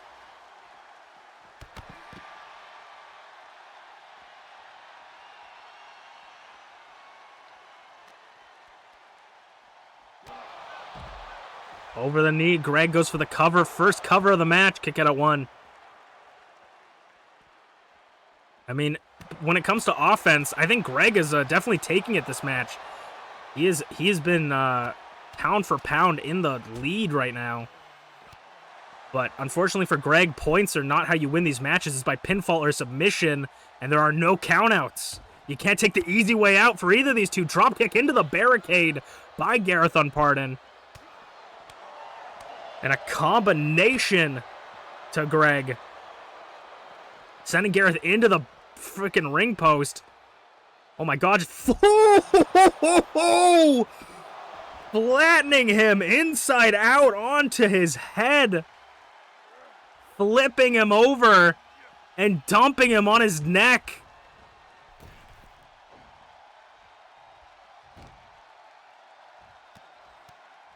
Garreth. Commentators curse. I said Greg might be all in on it. But for the first time tonight, we're going to see a weapon being brought into play. The tag team match we saw earlier was also no disqualifications, but this is going to be the first time we actually see a weapon be brought in, and it's immediately smacked out of Garreth's hands. Drops under. Oh, Superman punch? Greg's just pulling out everything, but a miss. Hurricane Rana. Garreth capitalizing over the misstep from Greg. He's going to meet him on the outside right in front of the French Canadian commentators. That swipe caught him off guard, caught him off balance, and now putting him up against the apron and just letting him drip to the floor. Ooh, Garreth looking to retain the title. Rolls up Greg. 2. Ooh, nearly retaining the championship with a roll-up. Got to keep yourself on your toes. And a detonation kick, sending him falling back into the steel steps. Greg gets almost sent into the corner next to the French Canadian commentators, but sent into the barricade. And he's going to get his back body dropped into it. Now Greg, hooking the leg, rolling him up for the victory. No kick at 1. Not anything more than a 1 count for Greg. Kendo stick from Greg. No. Will we see the weapons come into play, or will they just be knocked out of their hands in this match? Going for a suplex. Northern Light reversal by Greg. Maybe these two don't even need a weapon to inflict damage onto each other. It already looks like there's some welts showing on the body of Garreth Unported. I mean, I guess that's part of... Ooh, bouncing off the concrete, I just realized. Head face first bouncing off the concrete. There might be a little bit of an advantage to wearing a shirt like Greg. It shows that it doesn't show any of the damage inflicted by your opponent on it. So maybe that's a psychological thing, because you can see on Gareth's body there are certain welts, maybe a redness from the chops, but you can't see that on Greg, and that might be a psychological advantage for Greg. Looking as if you never really know how damaged he is. Chops and kicks, flips him over, German suplex into the barricade from Greg. Greg is looking to pick up his first championship, the openweight championship. And just dropping his knees on him. And again, no. Rolls through. Greg once again with the combination. Now getting the knee strikes to the gut. And Greg showing off for the crowd a bit. Showing off for his fans. What could Greg be looking for here? Looking for that steel chair. No, thinks against it. Thinks better of himself. He says, I'm a hero. Throwing that chair down, but could that hesitation cost him? Chop just rocking took it. Fucking Garreth took it like it was nothing. Will Smith slap from Greg just off the chin.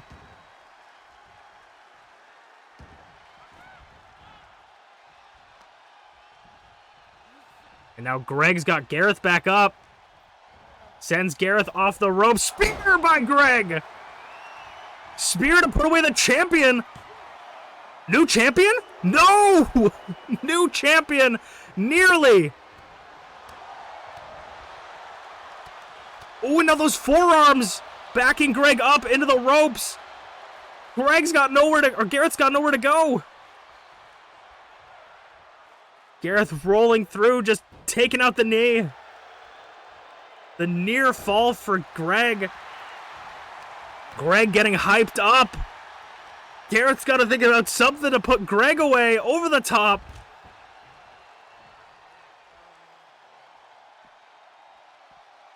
But Gareth's not safe on the outside either.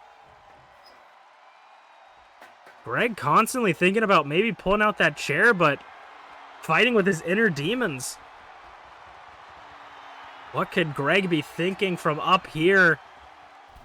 Off the top. Oh my god, one-legged, like Jackie Chan kick from the top rope. 1, 2, new champion. No! Gareth holds on. Gareth holds on.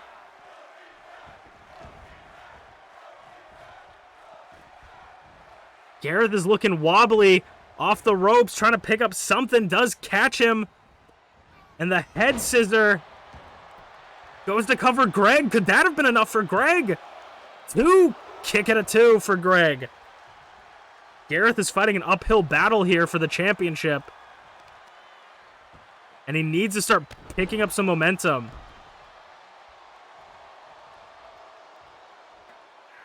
Now, Gareth's got the... Ooh, Gareth? He's hesitating, but this time he goes for it, and flesh meets steel for the first time in this match. Spear again by Greg! Spear again in the center of the ring! New champion! New champion! No! Kick out at 2! Greg's been watching some of those Rize tapes.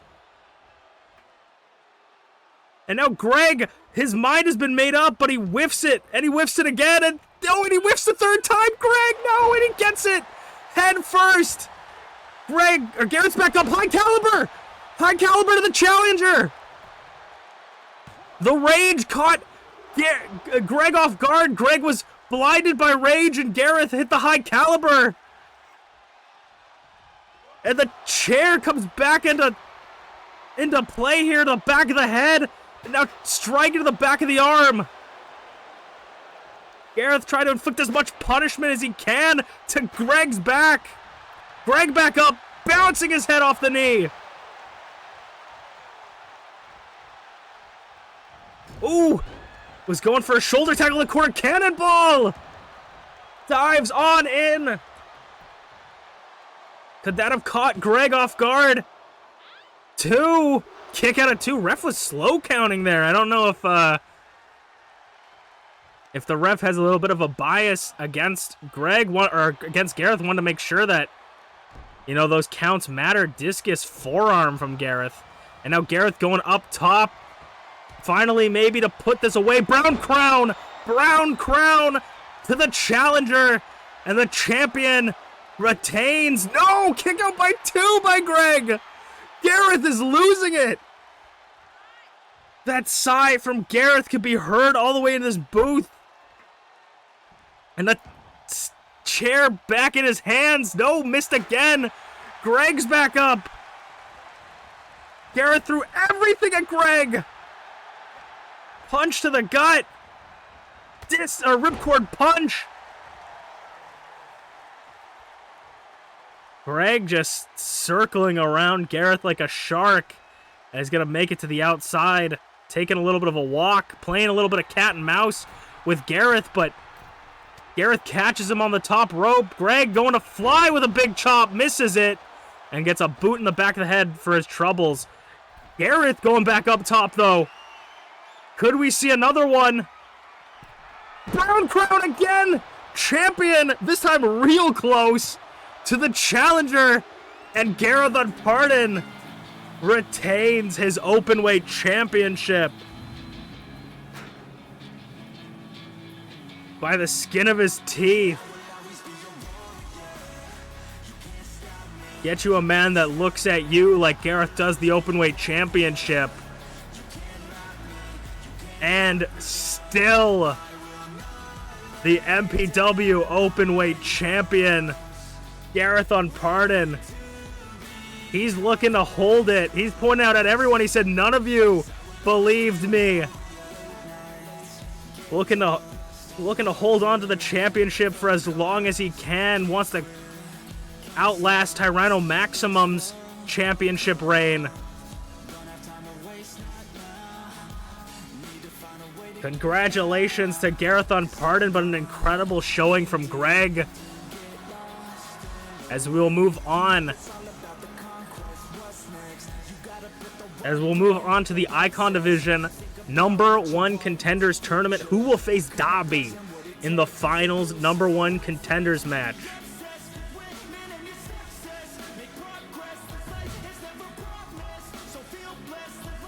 Your losing streak continues. Sometimes people have that effect. Sometimes people end up picking the winners inadvertently by voting for the other person. Sometimes that happens, my man. I'm actually kind of happy. I would have been happy with Greg because I feel like everybody would have been happy with Greg winning, but I'm happy because I want Garreth to hold on to the championship for just like a little bit. Like, I want Garreth to have a little bit of a run with it, you know?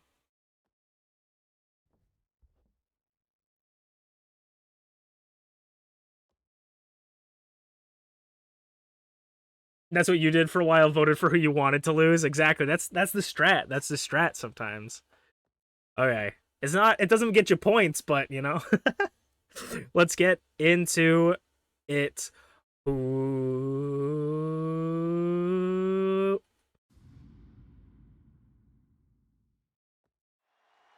It is time for the semi-main event of the evening. Continuing our Icon Division #1 Contenders Tournament. Last week we saw Dobby go one-on-one against Potato Adur, and Dobby picked up the win. Those two were people that had never been champions, but wanted that championship title shot.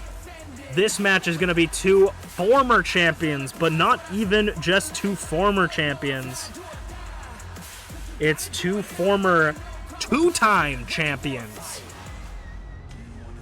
TheSleepyPengu and MerlinGTB will cap off this tournament, and the winner will move on to the finals. The winner will move on to the #1 contenders match for Zarataro's championship. Sleepy hasn't had a championship in a long time. Let me grab the notes, if you will. Sleepy hasn't had the championship since Carnal Chaos in Season 1, where he lost it to Merlin. And Merlin hasn't had his championship since Last Call, the second to last PLE of Season 1. Merlin was the first ever Icon Division champion in history, having a 35-day reign for his first championship. And having another 35-day reign, totaling a 70-day reign for both championship title reigns. Sleepy, unfortunately for him, was not that lucky. Has one of the lowest, actually might be the lowest, championship title reign for the Icon Division. His first ever Icon Division championship was only 12 days, less than 2 weeks. Sleepy was champion. And that is due to this man right here. Him and Garreth tag teamed. Garreth cashed in his golden opportunity during a match between TheSleepyPengu and Merlin, turned it into a 2-on-1 handicap match, which Garreth would pick up his first ever Icon Division championship that way. But of course, that wouldn't be the last laugh for Sleepy, as Sleepy would regain that championship only 28 days later against Garreth Unported. And Sleepy would hold that championship for a whopping 65 days.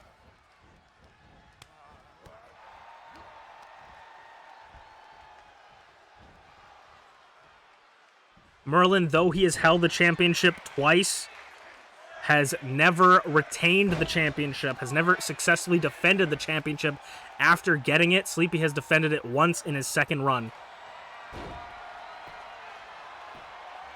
It's quite telling when most champions don't make it past their second defense, but Zarataro has already defended the championship twice, showing just how much of a higher caliber champion he has been so far. His run has outlasted everybody else's. Not only one run, he's outlasted everybody's total run. Swinging neck breaker by Merlin. The longest reigning champion before Zarataro was tied for both Bonk and Dragthulu, holding it for both total of 70 days. In the corner, monkey flip, and Zarataro has now held it over 70 days.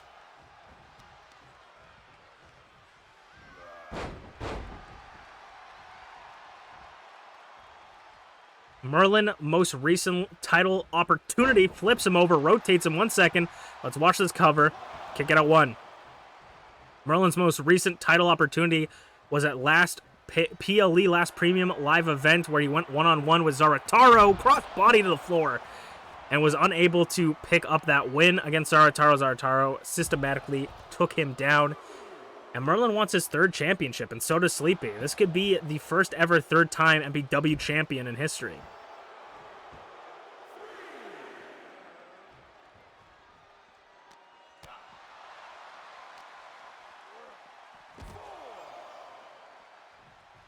Neither of these two want to count out, double count out loss here. They want to make sure. But Dobby, I know Dobby's probably salivating at the idea of having a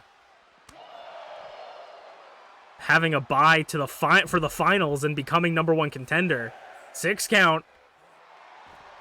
Sleepy's got to keep an ear out for that. We don't want a Minty and MamaInu problem, but Sleepy may be looking for a count out victory. Just trying to take that quick win. Sends Merlin skidding across the floor. 7, 8. We got to start getting into the ring if we want to keep it going. 8 count. Sleepy gets back in and breaks up the count for Merlin, not wanting to win by a count out. At least not yet. How smart was that? I will see later on. We'll have to see later on as Sleepy takes Merlin down one more time. And now sends Merlin back into the ring.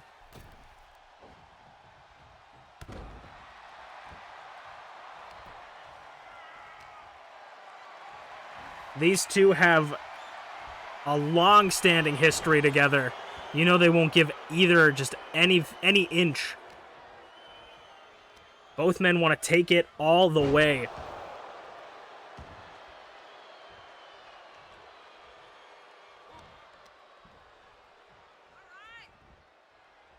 Merlin gets him into a power bomb, but Sleepy rolls through. And a spinning neck breaker. Though Sleepy has one of the shortest title reigns for his first reign, he does have more combined days than Merlin has, with 77 just by 7 days outlasted Merlin's total of just 70. That's it, a whole week longer. Sleepy has got Merlin up for the go to Sleepy, but Merlin reverses it. And now Merlin's just going to show off a little bit, showing everybody off his strength. He loves a little opportunity to showboat as he collapses that stalling suplex, the blood rushing to Sleepy's head. You're about to see a red, white, and black panda in the corner. Penguin in the corner. TheSleepyPengu.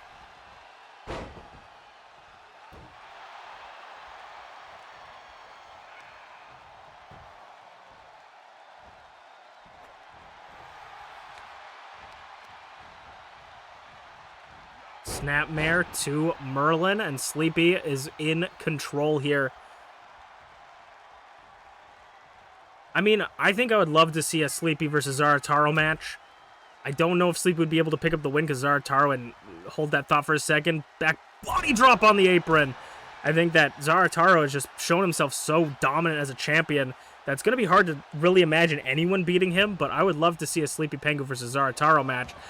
And I don't know if you guys have seen this very often, but a penguin is about to fly.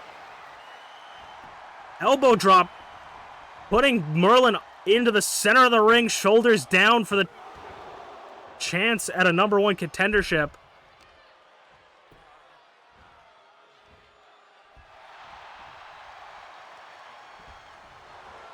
Merlin swinging neck breaker, doesn't quite connect. Referee caught him off guard like a bullfighter's cape, blocking his view. Elbow drop in the corner, or elbow drop, clothesline in the corner, and now tossing Sleepy back into the corner, and using his leg to prop up Sleepy, and once again is going to take this opportunity to showboat a little bit, walking around with Sleepy above his head. I mean, you don't want to waste too much of your energy showing off, kid. And now Sleepy's going to be seeing some Tweety birds, seeing stars around his head too, but not enough to put Sleepy away. And Merlin showing his temper tantrum, and Sleepy's back up quick. Merlin doesn't have time to complain as Sleepy takes him over. Ooh, so somersault heel kick. Catching Merlin, but Merlin rolls up Sleepy. Rolls up Sleepy to continue in the tournament. Rolls up Sleepy. Oh, kick out of 2.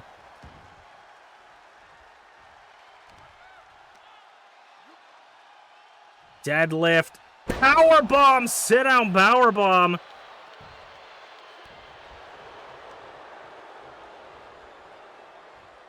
And a discus punch. Merlin once again taking a little bit of time to show that he doesn't really take Sleepy seriously. He's willing to take the time to show off and just showboat to the crowd. You know, Merlin wants that love and appreciation that Greg gets. And he tries to get it through these displays of strength, but until he starts acting honorably in the ring, I don't know if the fans will turn on his side. I don't know. At least that's my opinion. And Sleepy back up on his feet. Off the ropes.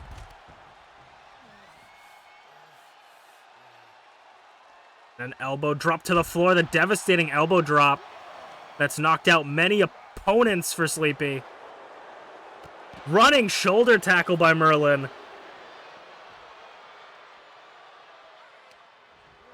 And send Sleepy back into the ring. Merlin going up top, and there's only a couple things I know from Merlin up here, and that's an elbow drop, not a missile drop kick this time, but maybe setting up for it, making sure Sleepy is in position for it. And I think that is exactly why I have this job. I'm calling it magic missile drop kick by Merlin to take down Sleepy. And he wants to face Dobby one-on-one for the #1 contendership. But Sleepy not letting it go, in that frustration showing on Merlin. Merlin just wants this match to end. Picks him up just to knock him down.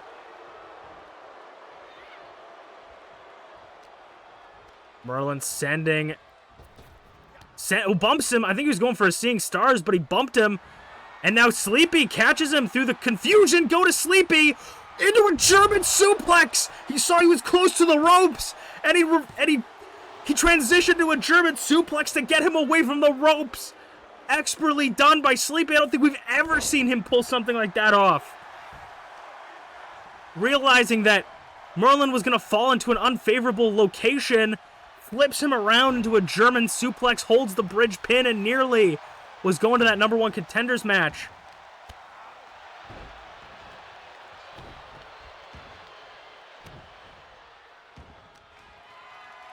Merlin may have just got hit with the meanest German suplex I've seen in a couple days, but that's not going to knock that showboating idea out of his head, that arrogance that he has drilled into him since birth, it looks like. It feels like, at least. Merlin sending Sleepy. Pop-up spine buster. Once again, Merlin just showing off, just like he doesn't even care. This is nothing for Merlin. He just likes the attention at this point. I don't even say you give it to him. In the corner, clothesline. And Sleepy might be out of it officially. No, kick out at 2. A solid 2 count for Sleepy. Gets that shoulder up. And Merlin is just frustrated. ducks the punch, but gets caught in the tie-up with Merlin. Merlin just continuing to disrespect his opponent this entire match. Oh my god, I wish he could get 5 for fucking showboating. Put him in the penalty box. Give him a penalty for unsportsmanlike conduct.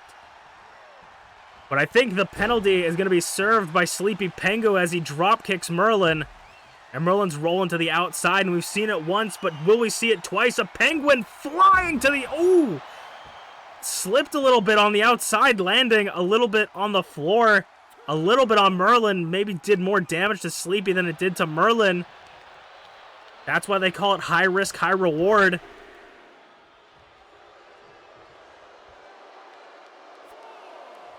Merlin going back up top, maybe showing Sleepy how it's done as Sleepy tries to get back onto his feet. Merlin wants to make sure he's in the right position, it seems, bouncing him off his knee. Or maybe he thinks against it. Once again, though, the show of strength.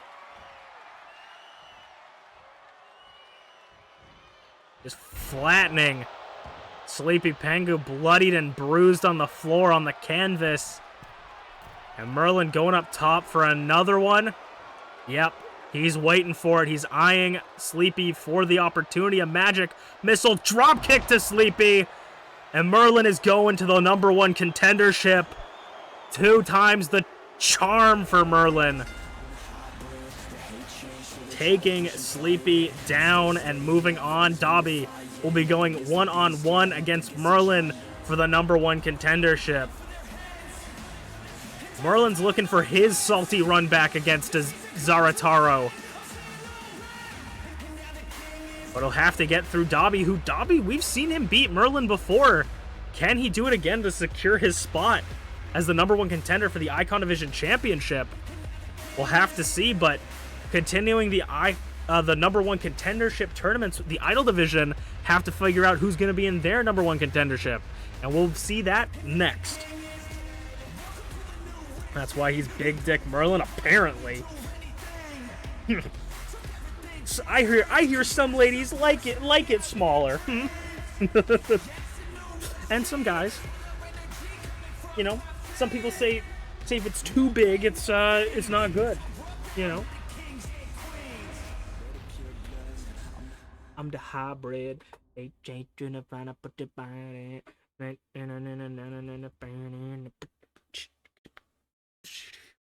Okay, I gotta go to the bathroom, and I gotta go fill up my water bottle. So if you guys haven't stood up in a little bit, haven't stretched, haven't gotten some water, feel free to go do that right now. Go to the bathroom, do whatever you need to do. I'm gonna be right back. I'm gonna put you on the BRB screen, and then we'll get back into the last match of the second show. So BRB.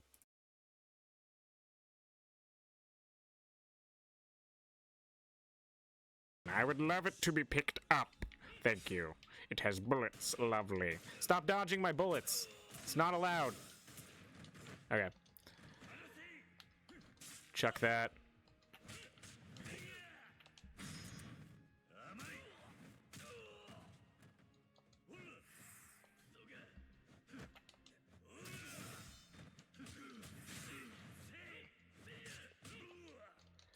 Oof. I thought he was going to go for like a cross. I'm really proud of my bare hole. It's so wide.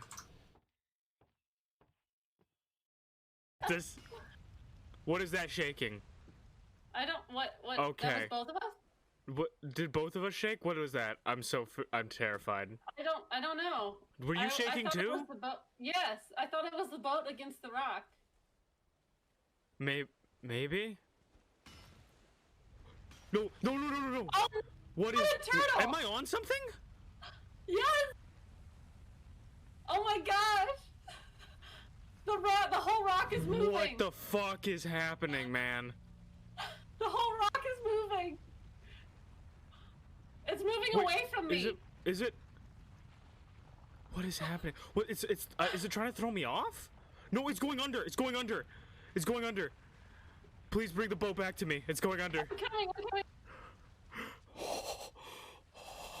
I'm trying to turn it. Oh. Hi, Glitchy. How's your day been? I hope it's been swell. And if not, I hope whoever or whatever made your day not swell gets hurt. Hurt bad. Oh no. It's going good? Druid Sandstorm? Mm-hmm. It's the song that goes like da da da da da da da da da da da. Oh, okay, I got it.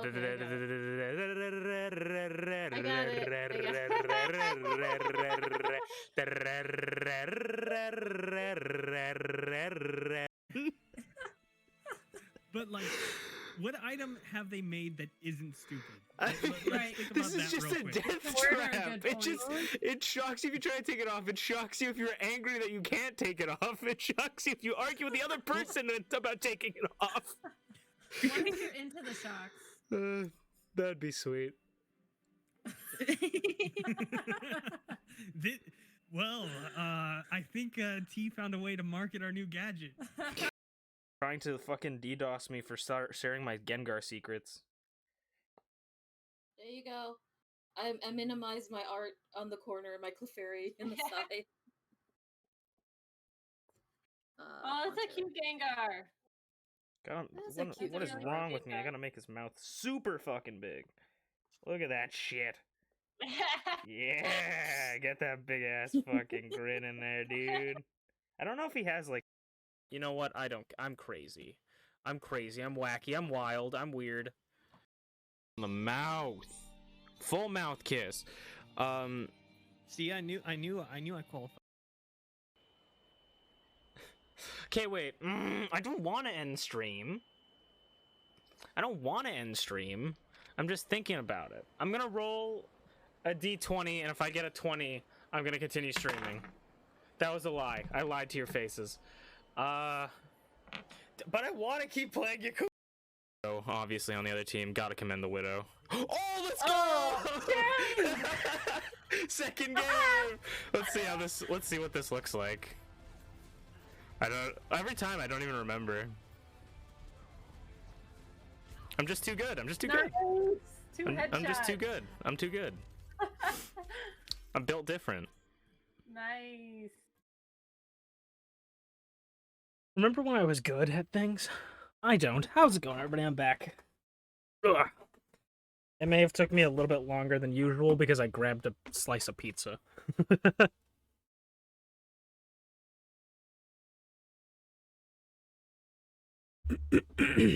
Okay, this one, I'll warn you guys now. This match coming up is going to be a little bit of a gamble if you're choosing to bet, because I'm not going to announce. I'm going to do the classic question mark for one of the people coming in, because maybe there might be someone new showing up. Okay. So let's get into it.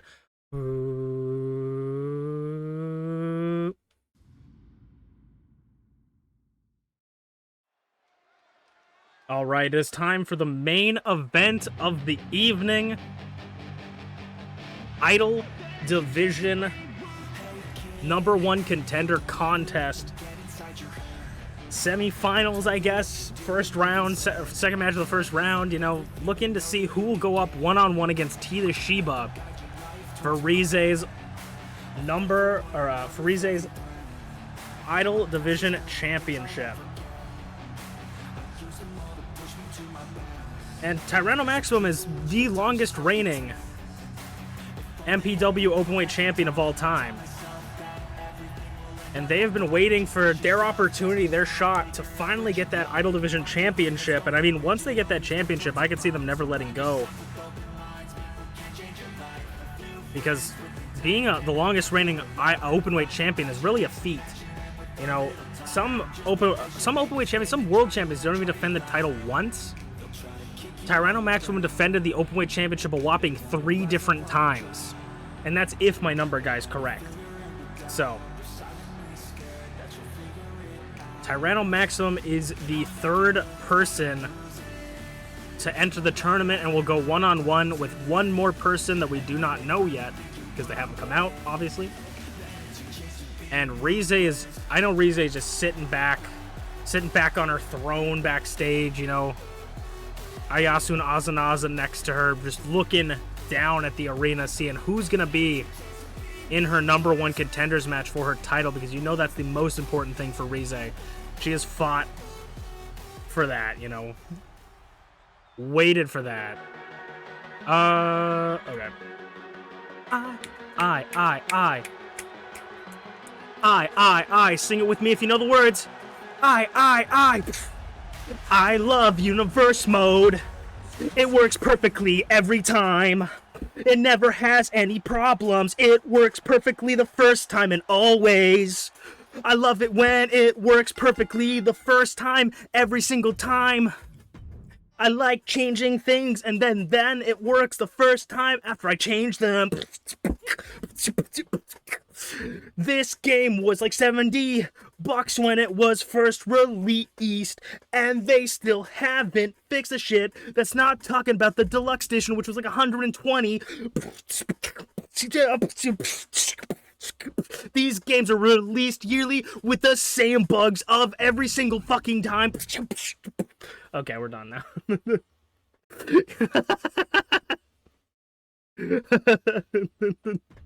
you guys sing along? Ugh.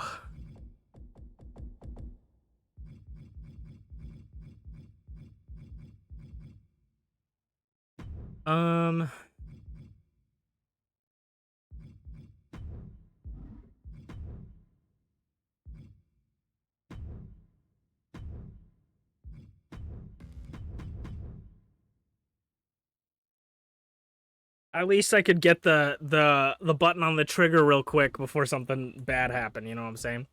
Gives you guys some more time to think about your decision as well. It really makes the people that wanted to vote for question mark, you really gotta think, do I want that? Do I want that? And of course, I always want to do it on the second one, because it's like, oh, you have the first one, and then it's building up suspense, and then, oh, wait, the first one came out, but the second one? You know? You always think, oh, first one is someone we know, but the second one. 5,000 on question mark. I think Rize, I don't want to spoil anything, but I think you're going to be happy with who you're supporting, I think. Let's get into it. Who, and hopefully it works. Who. It is time for the main event of the evening. Who will face TeaTheShiba for the Idol Division #1 contendership for Rize, the self-proclaimed Panda Archon herself, the leader of the Shogunate, Rize. And we are going to start off this match with Tyranno Maximum, the former longest reigning openweight champion of all time, a whopping 70 days as openweight champion. Never held the Idol Division Championship, and they are here and wanting to pick up that win, get that championship around their waist. I mean, if it means anything to anybody, holding the Openweight Championship for the longest time ever is not an easy feat. Barely any Openweight champions even get past that first defense, and even then, just the second one's nobody basically does except 2 people. Shmeeps and Ty are the only people to defend the championship twice. So, but we'll have to see. I know that Rize is sitting backstage on her throne with the Shogunate, the rest of the Shogunate members, Azanaza and Ayasu, at her side, looking down at the arena, wanting to see who is going to be in this #1 contenders match, who's going to go up against T, because we all know that she's gripping that championship tightly, making sure that nobody gets that championship. She wants to be the longest reigning Idol Division champion of all time. Wanting to make sure nobody holds on to it. Wants to hold it for the rest of the season. That is the thing that Rize has been fighting for since the beginning. But who will be going up against Tyranno Maximum one-on-one for the #1 contendership?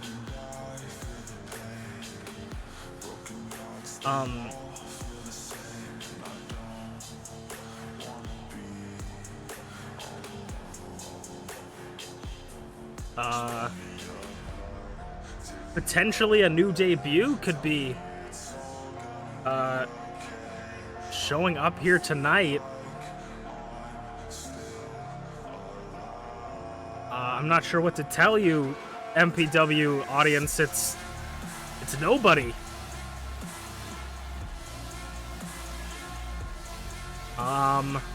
Chills are creeping up my spine as I'm not sure what's going on. My earpiece is quiet. Nobody's talking to me backstage.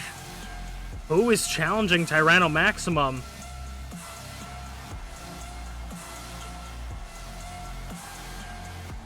A familiar look. It's Usaino. Slightly familiar, but a whole new look for Season 2 as Usaino, MPW's own Bunny Bean. The last time we saw them, they beat Rocky at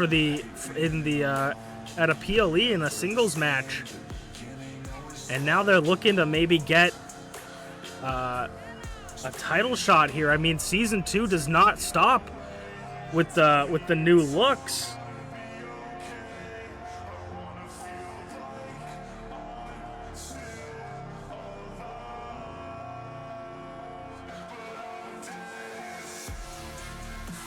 I mean, a completely new vibe for Usaino. I mean, I don't even know what to say.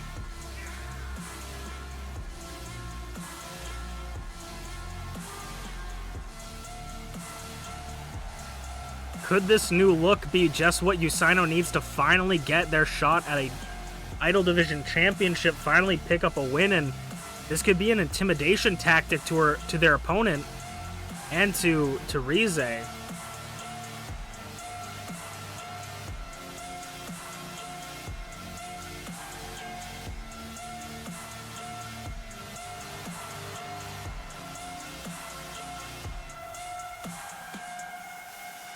Their mouth just across the face.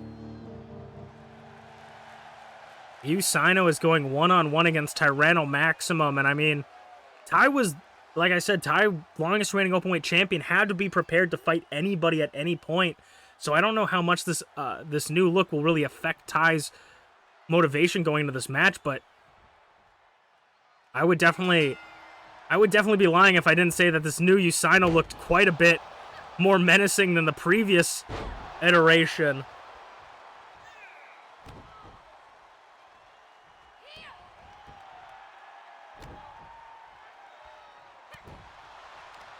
Usaino immediately taking it to Tyranno Maximum. The winner of this match will go one-on-one with TeaTheShiba. And the winner of that match will go up against Rize at our next premium live event for the Idol Division Championship. So neither of these two want to give anybody an inch in this match. But as you can see already, Usaino is just taking it to Tyranno Maximum out the gate. Commentator's curse, of course. As Ty gets a little bit of a lick in.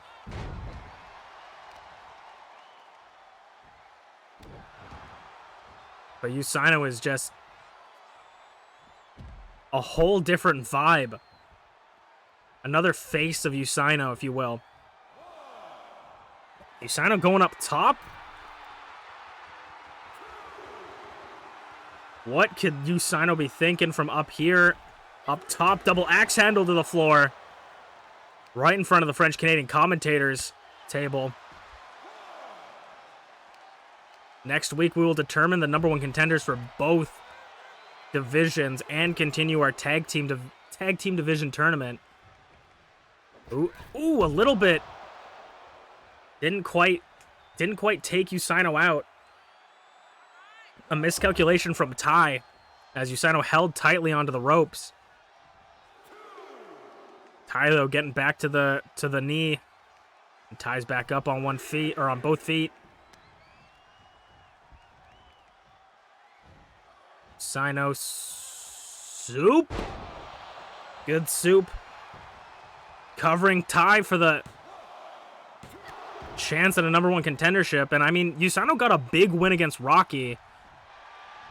at our last PLE. Can they keep this momentum and bring it back for their first ever Idol Division championship, their first ever championship in general? But they still got to go through someone like T, who is both a former openweight and Idol Division champion, so it's not going to be easy. And T's familiar with people coming in as a little bit of a darker version of themselves, as T herself had an alter ego known as... Oh, Bunny Stomp rolls through, but by Ty. Pele kick.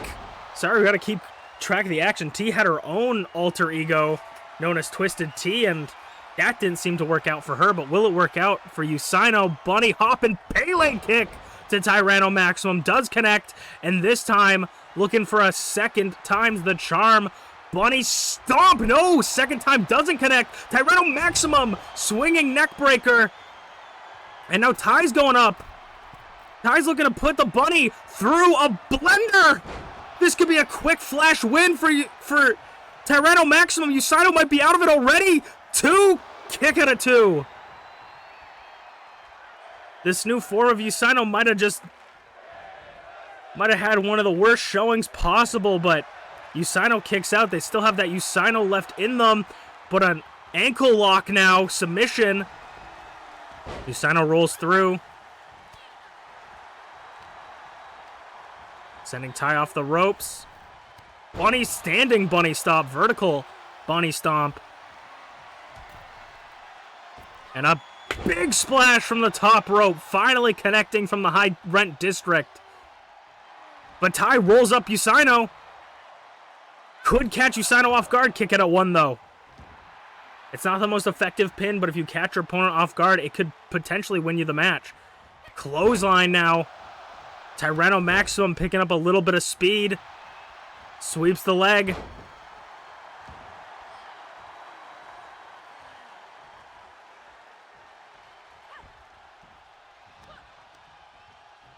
And now Ty just DDT to the canvas. Usaino trying to get back up to both their feet. Ooh, in the corner. What is Usaino looking for? Out of the corner.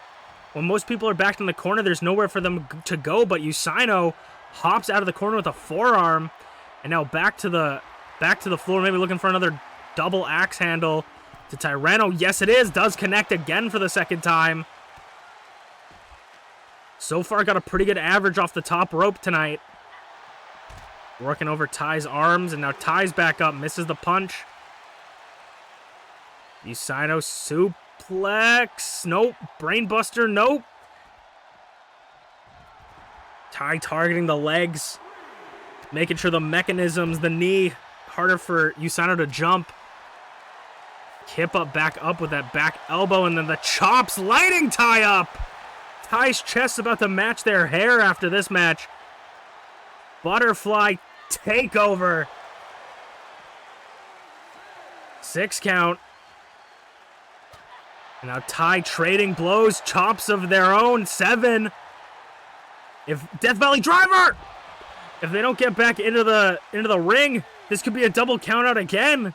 8 count for Ty. Ty looking to make it. No, Ty does not want to take the easy way out. Will it be Ty versus T or Usaino? Will Usaino pick up the win? 2 count. Ty's going back in the ring this time. Ty's making sure to break the count, be able to use as much time on the outside, and I mean, that's their element. The longest reigning openweight champion wants to be out there. Ooh, into the ring post.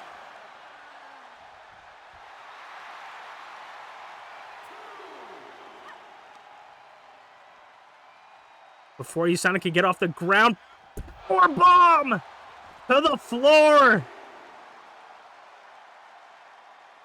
Ooh, that right.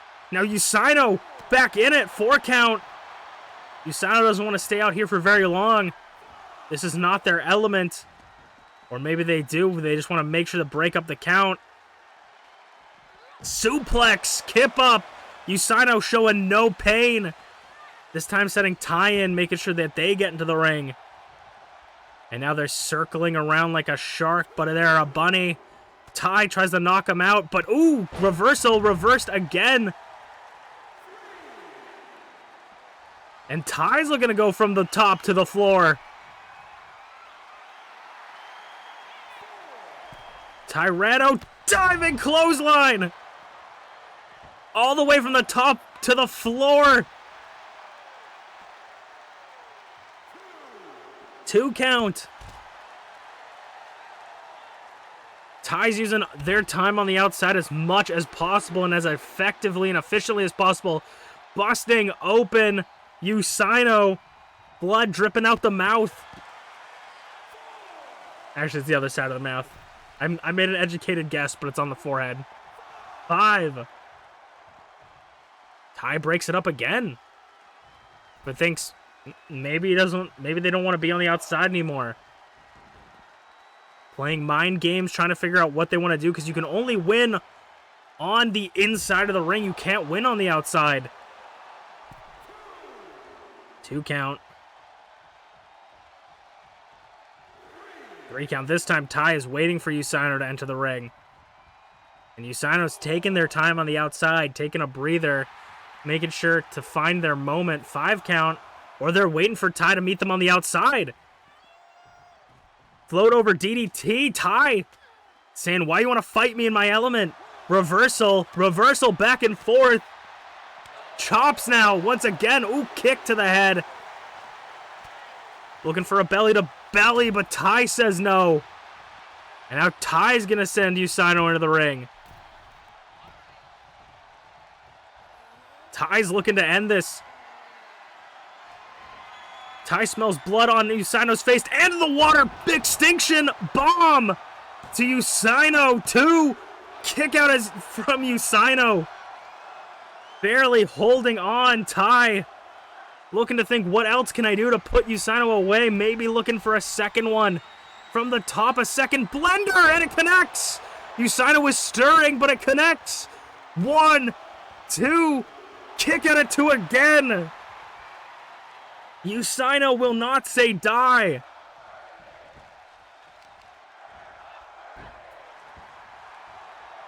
A booty popping moonsault. Usaino kicked out, but how much is left in them? Float over DDT. This time it connects. And a stomp to the back of the head. Maybe they think that Ty is down and out, and maybe that was enough too. Ty gets the shoulder up. Maybe wanting to test the waters, but Usaino looks a little bit worried. Usaino going back up top. 3rd time's the charm. Maybe. Bunny Stomp connects. The Bunny Stomp connects for the third time's the charm. Kick out at 2.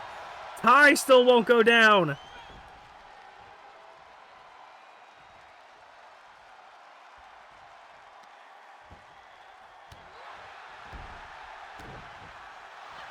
Ducks from Ty.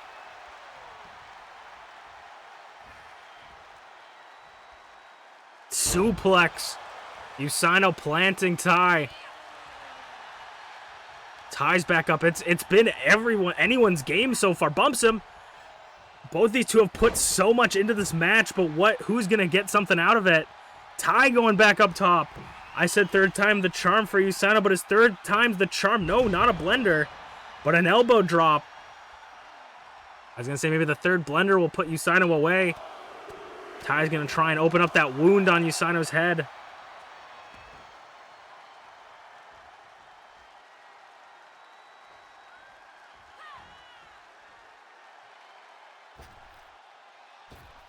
Wedging their foot into the neck of Usaino as they try to figure out what to do next, and now just stomping into the chest and stomach.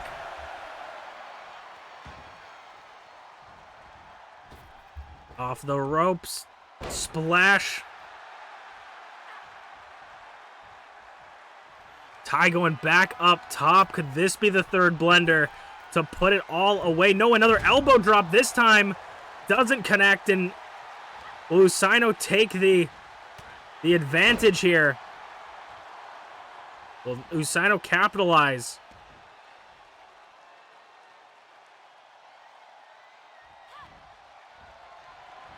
Throwing Ty to the outside. What is Usaino looking for? Off the rope drop kick. Springboard drop kick off the apron. Usaino now going up top. Third axe handle. Another double axe handle. This is for a match with TeaTheShiba. This is the main event. A shot at a #1 contendership for two people that have never held the Idol Division Championship. This is the world to these two. Usaino throwing Ty back into the ring.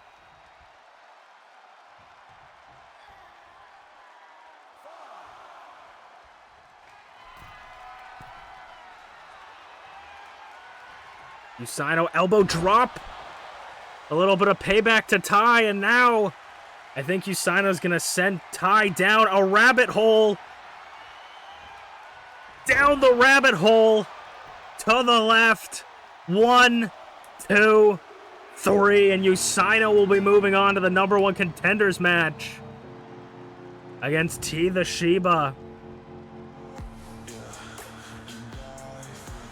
An impressive showing by both participants, but Usaino with this new look, picking up a win. Blood dripping down their face. I mean, if I'm T, I'm gonna watch out because this is a whole new Usaino, and it looks like they're ready to put it all on the line for this championship win.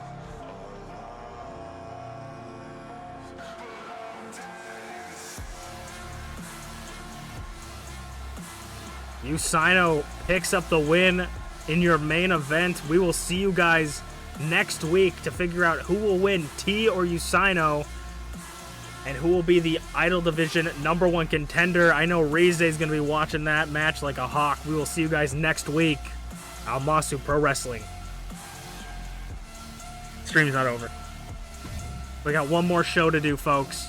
I'm not leaving you hanging until you know the #1 contenders. So I gotta keep my. It's Usaino versus T, and then it's Merlin, I believe, right? Yeah, Merlin versus Dabby. Okay. Oh baby, I'm excited, man. I'm a little worried because T's kind of a monster, but I would love to see a Usaino v Rize. They got history, you know. Would be a good match. T rematching with Rize would be another good match as well. Honestly, anything could go there. With the icons, I'm a little less interested as long as Zarataro wins. I want Zarataro's winning streak to continue, I feel. Would be very nice.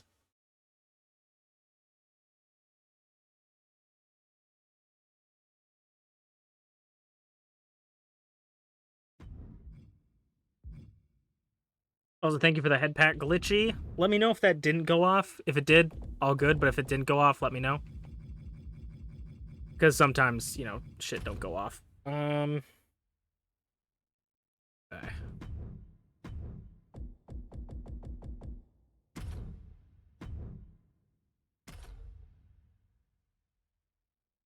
As long as you keep winning.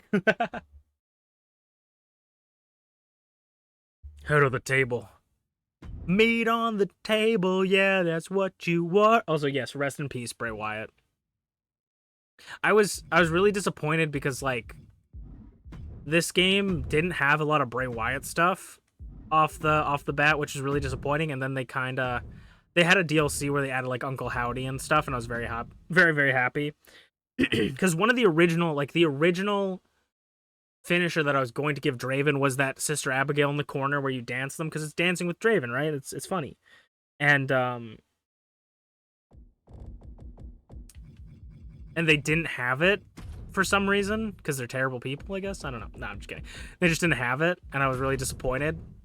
And then with the Uncle Howdy and Bray Wyatt edition pack, it got added in, which was nice. And they added in all his like move sets and stuff, but Sister Abigail is such a good move, yeah.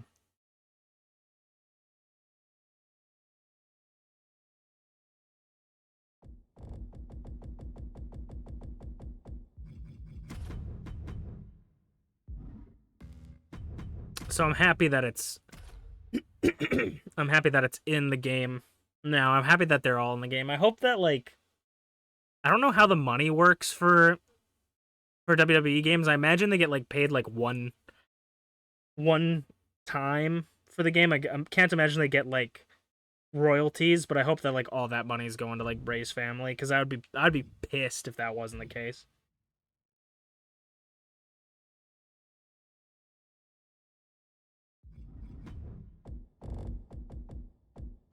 Like, I'm hoping that all Bray's work that he's done is able to give at least some money to his family, you know?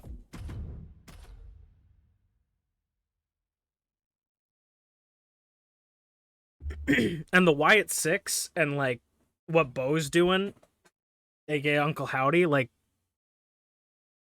what they're doing on TV it's cinema. Like, they're actually, like, producing crazy cinema. So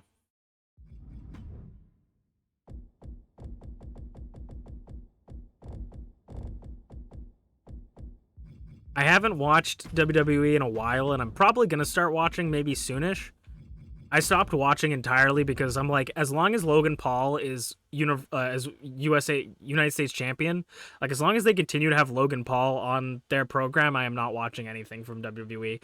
The most I'll consume about it is on Twitter, but I'm not watching any of their YouTube. I'm not doing anything with WWE as long as Logan Paul's a champion on their fucking program. He's legitimately a terrible person, legitimately a scammer, like, he's, like, actually just a horrible person, and I hate that people just, like, they just allow people to have fucking platforms like that. Like, this guy should have been like fucking done with.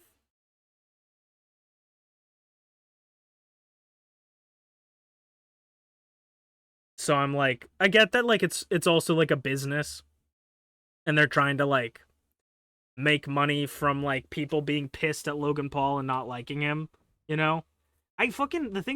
Yeah. But I'm not buying it. Like, I refuse. Like, I feel like there's some of the best storylines going on in WWE right now, and I refuse.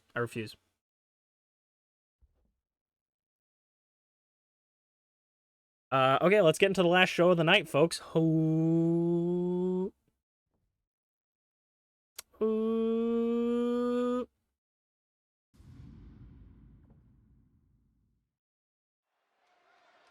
Hello, everybody, and welcome back to Masu Pro Wrestling. I'm your host and sole commentator, Masu Pro Wrestling Ton. And tonight, we're going to start off with one-on-one singles Icon Division matches.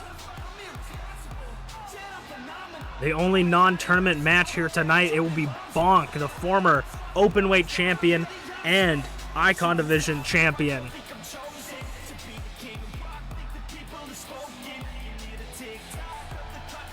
Tonight we'll be finding out who will be Zarataro's #1 contender for the Icon Division Championship, and the person who lost the Icon Division Championship to Zarataro was Bonk himself, so he is here.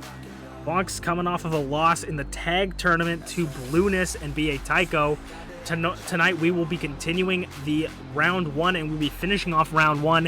It is Azanaza and Ayasu, the Shogunate, versus Unchained and Gaelic Angel in their run back. The Shogunate had advantage going to the tag team tournament. The Fallen, UnchainedAwesome, and Gaelic Angel picked up that win to remove their advantage, and now whoever wins will continue. Whoever loses will be eliminated from the tournament tonight, and round 1 will be completed. The team that wins that match will be going up against B.A. Tycho and Blueness. And then in the semifinals as well, we'll have Team Technically Supportive FlairZero versus MPW and Amorous Morgana, also known as the team as La Primera. But Bonk, unfortunately, with his tag team partner Dragthulu, they did not make it very far. Bonk's looking to get maybe back into that singles title show, that area, into the title picture, with his small stint in the tag team division sort of not working out for him.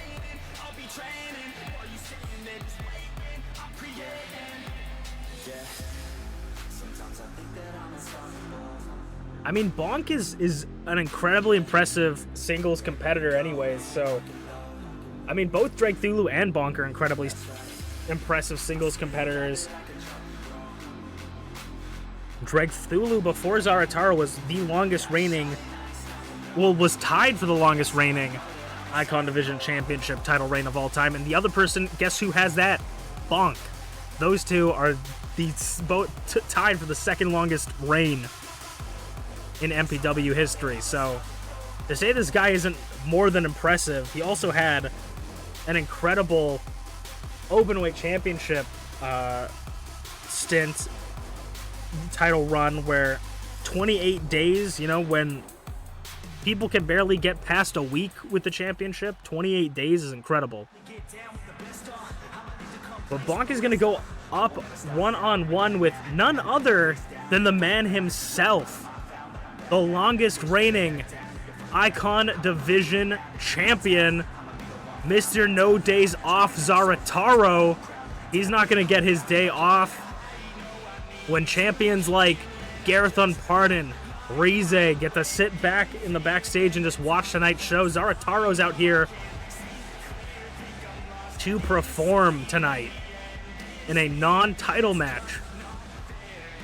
I would be careful if I'm Zarataro, because if you lose a singles match like this, it could end up showing weakness to your opponent going into your title match. It could end up giving Bonk, you know, claim to the championship. The boss upstairs might say, hey, you know, Bonk won this.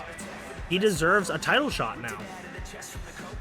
Especially with the #1 contendership tournament coming to an end, that could very well be a possibility.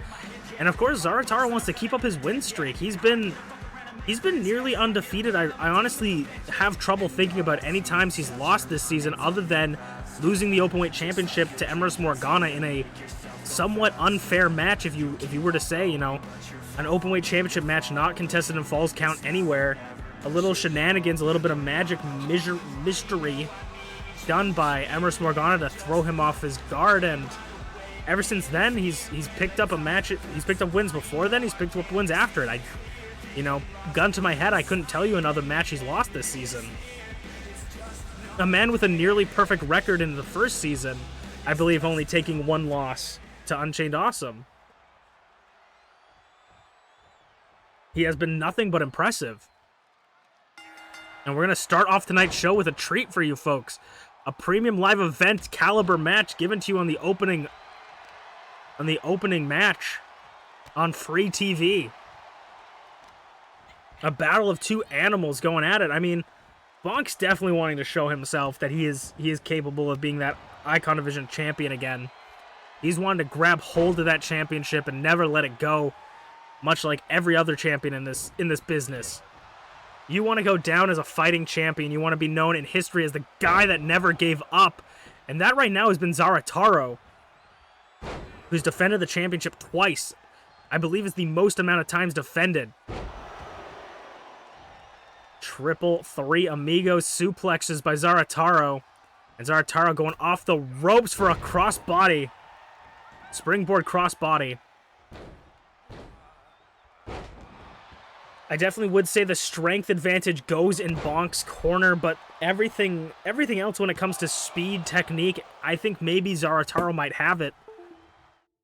As we go to commercial break, Jesus fucking Christ. Ugh. Golly. Who gives a fuck game? I'm not playing.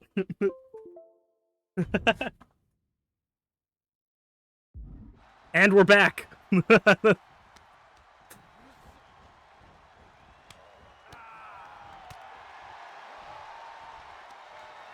These two, during the break, Bonk did a 360 no-scope spinning heel kick off the Titantron. And Zarataro kicked out at one after it. Back elbow from Bonk in the corner. Unfortunately, you can only see such action like that if you buy the app.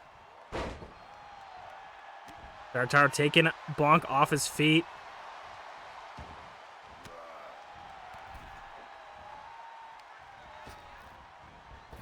Ooh, gonna try and send him over his knee. Was a little bit too short there. Missed again. Bonk 0 for 2 with those hits on that run, but this time still keeping the advantage, taking him over. And going to cover the champion kick out. This, of course, is not for the championship, but a win over the champion is incredible. Would do incredible for your stock. Bonk sends Zarataro over the top rope, trying to knock him off the apron. Zarataro holding on strong and reverses it this time. Goes back through the middle ropes. But Bonk wants to keep him against the ropes. I don't know what Bonk is planning here. Bonk sending Zarataro to the outside.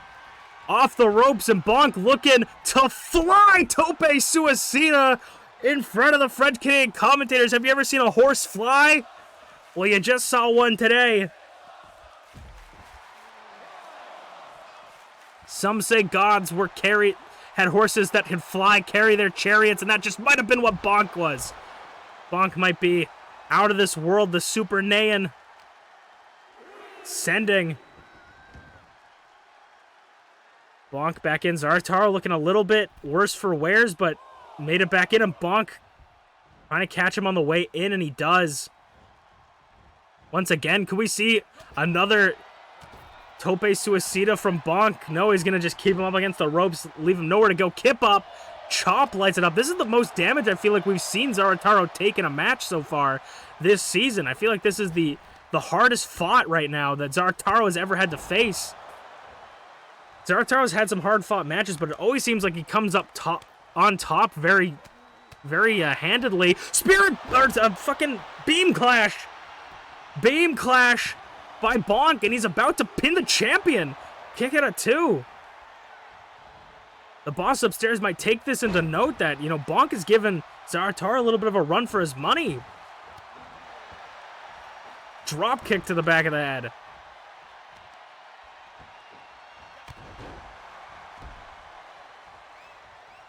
And Zarataro going up top, but Bonk is like across the ring.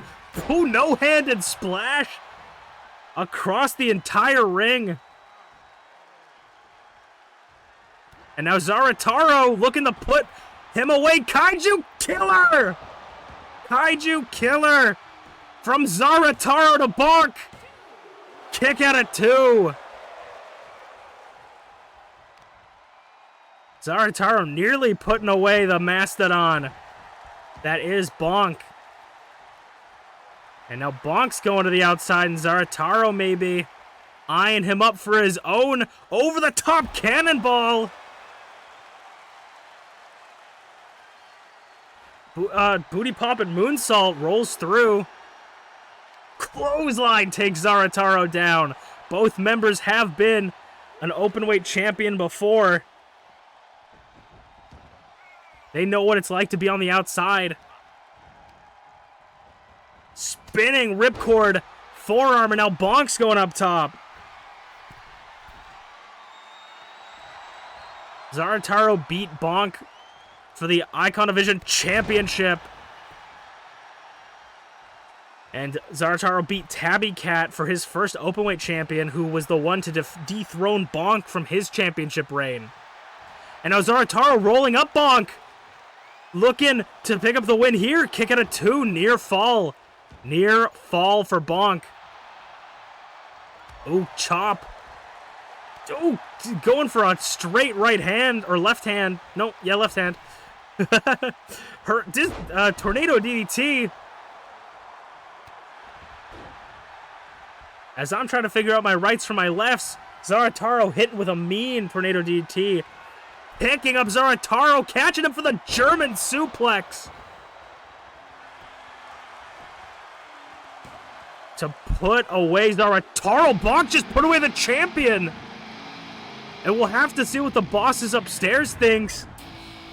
Bonk just put away one of the most dominant champions we've seen in history. Could that be something for the bosses upstairs to consider? Could Bonk potentially be finding his way into that championship match? Or one in his near future?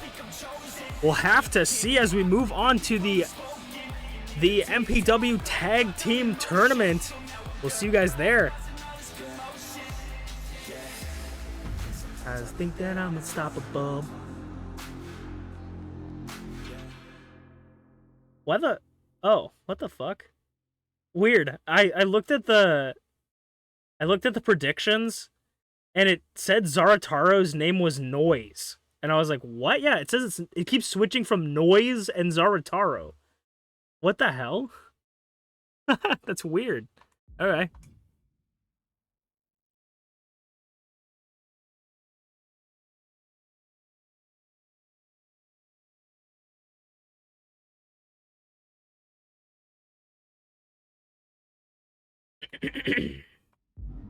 I got addicted to the grind, man. Yeah,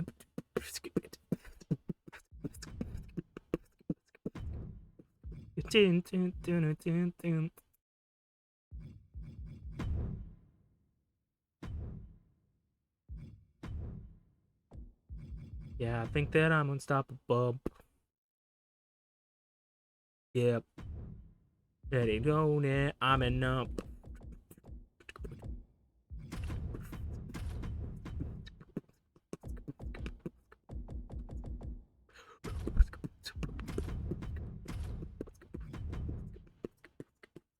Okay, let's get into the second match of the night. Hoop. Hoop.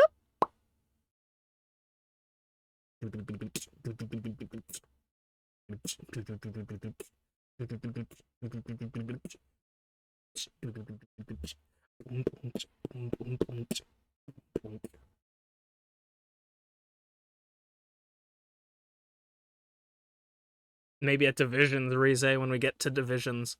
That would be a good match. It is time to continue the MPW Tag Team Tournament. Starting us off, it comes full circle as the first match is our final match of the tag team tournament. Azanaza and Ayasu, the Shogunate, had an advantage coming into this tournament. They've already taken one loss, so this is their last chance to move on to the next round. They were given a safety net coming into this tournament, so this is a run back. Can they pick up a win? And these are the two teams that actually caused the Gods and Angels rule to be in effect for this tournament, meaning that it is falls count anywhere. Of course, anything goes. These two want to bring back the tag team champions to their leader, the self-proclaimed Panda Archon herself, Rize. I know she's paying attention to the number one contenders match, but definitely wants to pay attention to this match and wants them to come home with some good news. But can these two take out the tag team that's already picked up a win against them?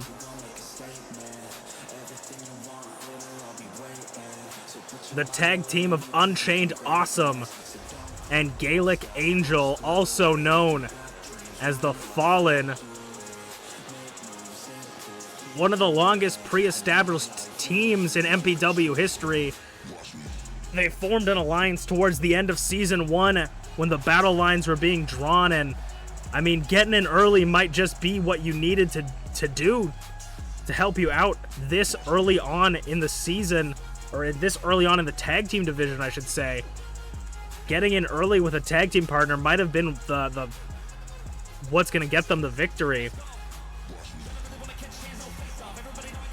They already know they can beat the Shogunate. They beat them once, but can they do it again? Was it a fluke? It's the salty run back.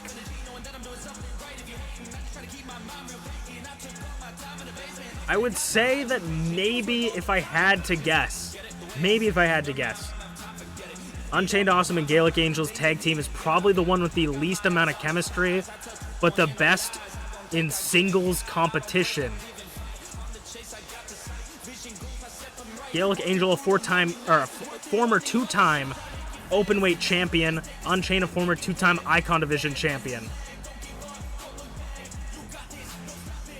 When it comes to singles credentials, they've got a lot, and in this match, singles could help you out a lot, but the tag team is what's going to push you over the echelon of the other teams. You want to be able to work together. I'm not saying these two can't work together. I'm saying that out of all the teams, their chemistry may be the one that lacks the most, as we are already seeing so far with Azanaza and Ayasu standing tall. Shotgun dropkick by Unchained to Aza.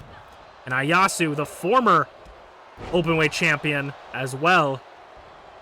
Former since Garreth Unported got it. Wacky line from Unchained, get a clothesline through the ropes. And like I said, tag team matches are all about taking on two opponents, not one, and you got to watch out as Azanaza or Ayasu is taking it to Chain.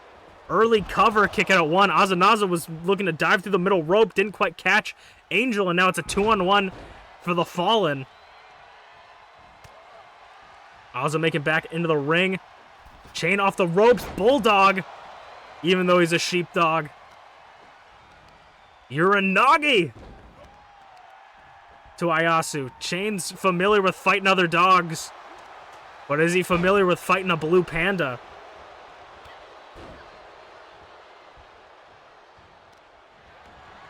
Azanaza rolls through the chop, and now Ayasu just carrying Chain like a baby. And the Shogunate trying to keep control here.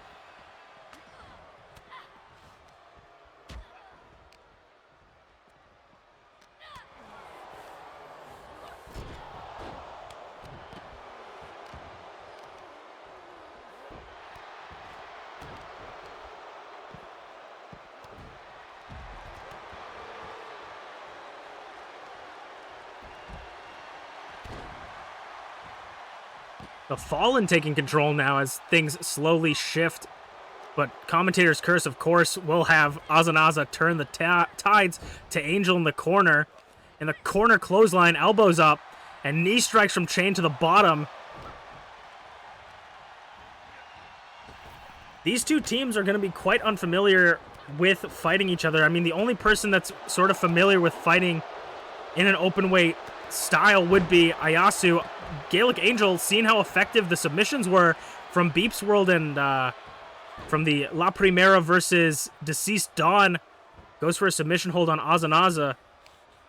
Trying to get a submission hold, trying to get a tap out, because that could end the match so easily. German suplex, reversal by Ayasu.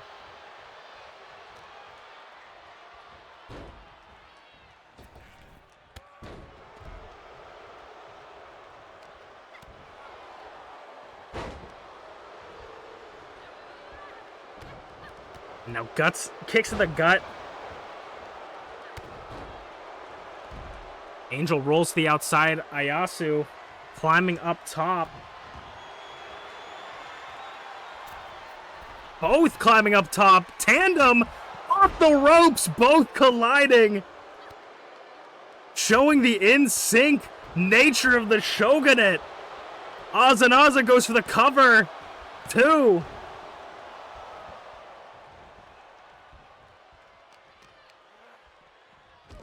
And a knee strike to Chain. Straight to that thick skull of his. He didn't feel any of that. Booty pop and moonsault again. Chain seemingly the weak link right now as Azanaza continues to go for pinfalls. Or Azanaza just the brains of the bunch here. Going for as many covers as they can. Trying to get that pinfall early to move on to the next round. Chain back up. Shotgun drop kick into the corner. Aza up against the ropes. Kind of biding their time, sending Angel into the corner. Reversal, and I think Ayasu might be bleeding. Azanaza up top, powerbomb.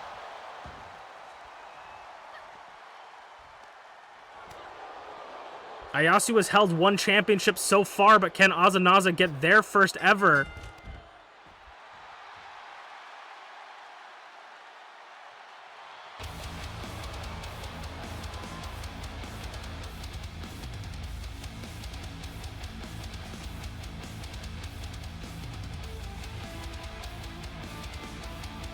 What? No, that's not how that's gonna happen. That's physically impossible. I actually don't. I think the game legitimately just shit itself there. I think the game legitimately just shit itself. because for some reason it put up a prompt for me to press a button, which I'm not playing. But I don't know if it was the barricade. I think it was Angel throwing Ozanaza out of the ring. Because Ozanaza went out of the ring, and there was an A button popped up for a prompt, and then the referee disqualified him. I don't know if it was the barricade, but there's no disqualifications. So there's literally no reason the game literally just broke. Because there's no reason they should have got disqualified. There is no disqualifications. So the game just functioned incorrectly, is what happened. Like, actually just broke. I have no idea what just happened there.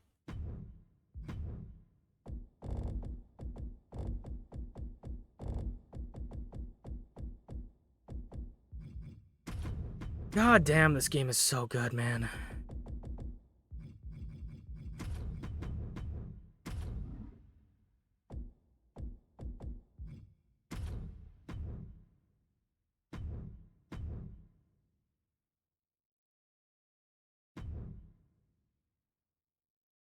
Wait. Oh my fucking god. No. For some reason, DQs are turned on. Why?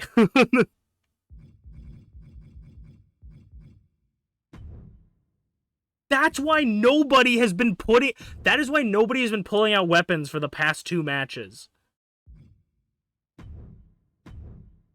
The fact that it happened... Okay, wait, no. It keeps turning it on. Okay, I'm going back and recreating the entire custom match. It keeps turning on DQ for some reason.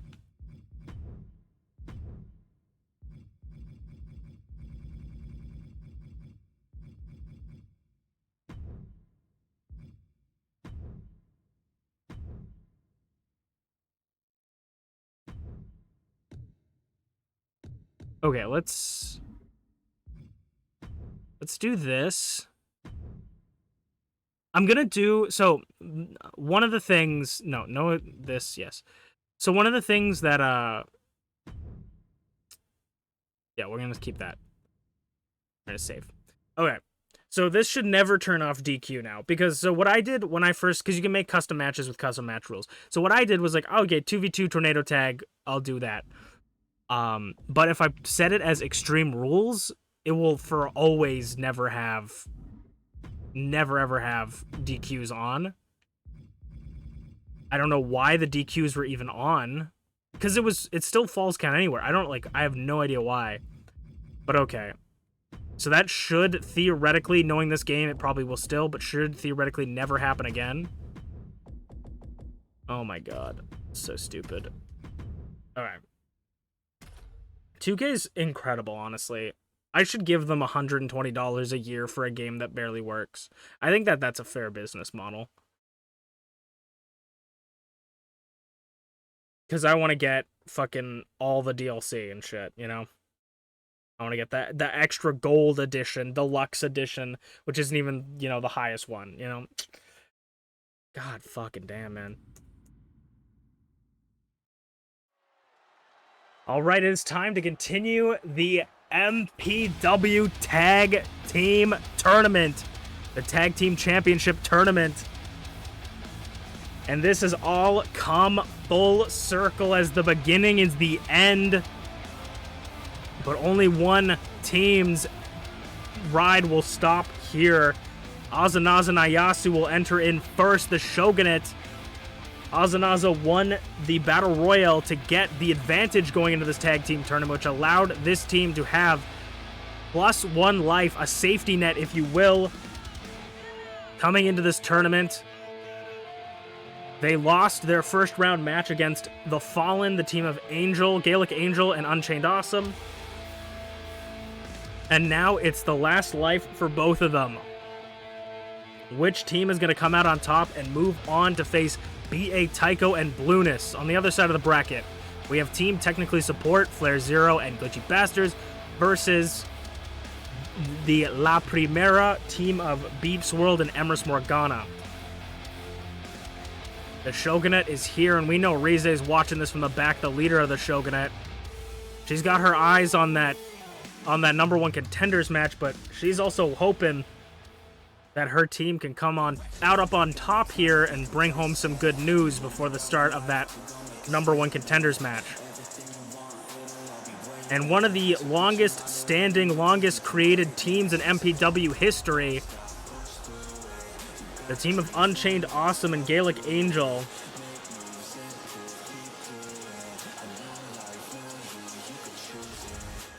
the team of The Fallen. These two have been together towards the end of the season. First season, they said, hey, this is an alliance that we're forming, and we're together, but we're still our own people. You know, they still spent a lot of time doing singles competition and haven't really worked together as a team. You don't always see them in each other's corners. They're separate people, but when it comes in time where you need backup, these two have each other's backs. And I will say, talking about singles competition, that's a very poignant thing to think about when I say that we talk about chemistry coming into this tag team tournament, and I say that The Fallen is probably the team with the least amount of chemistry coming in to the tournament. And that's not to say that they're bad by any means. I think these two have just more decorated singles competitors than tag team competitors, and they haven't worked that long with each other. Chain, a 2-time Icon Division champion. Angel, a 2-time openweight champion. You know, they've accomplished more as a singles competitor. In a tornado format, the singles competition could be a very good asset to have.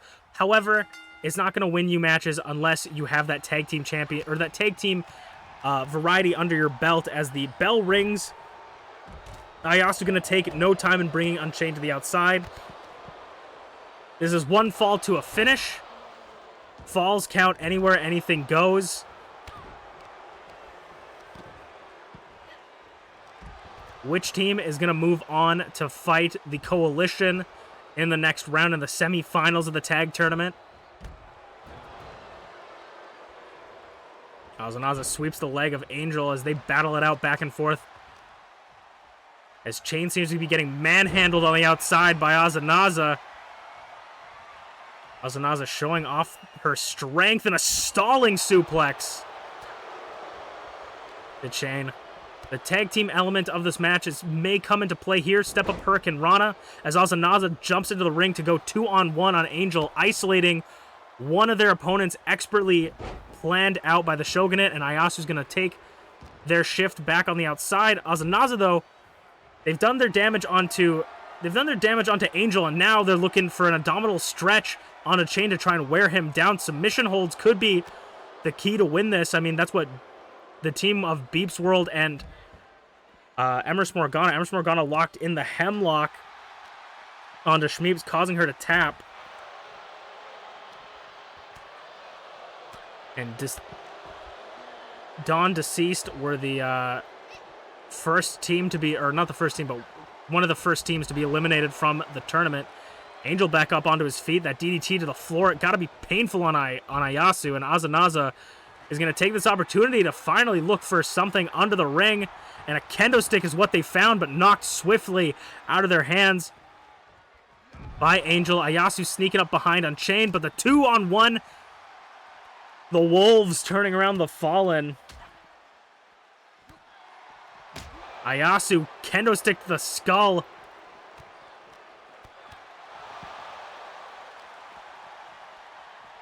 And a big forearm, big fist to the back. Inverted DDT by Ayasu, going for a cover. Kick out at one, though, way too early to call it, but it is an expert example of showing you that you could literally be anywhere and pin your opponent, even right next to their tag partner, as long as your partner's got them pinned down. And Unchained trying to fight his way out of this. Like a rock and a hard place. Between a rock and a hard place. Between both of his opponents. Back and forth with Azanaza, though. And Ayasu just flinging flurry of punches. Northern Lights suplex. Azanaza's going to get into the ring and play a little bit of cat and mouse with Gaelic Angel. Ayasu's going to meet both of them in the ring. and take that numbers advantage, but Angel holding his own against 2-on-1. I mean, the former openweight champions going at it. Scoop!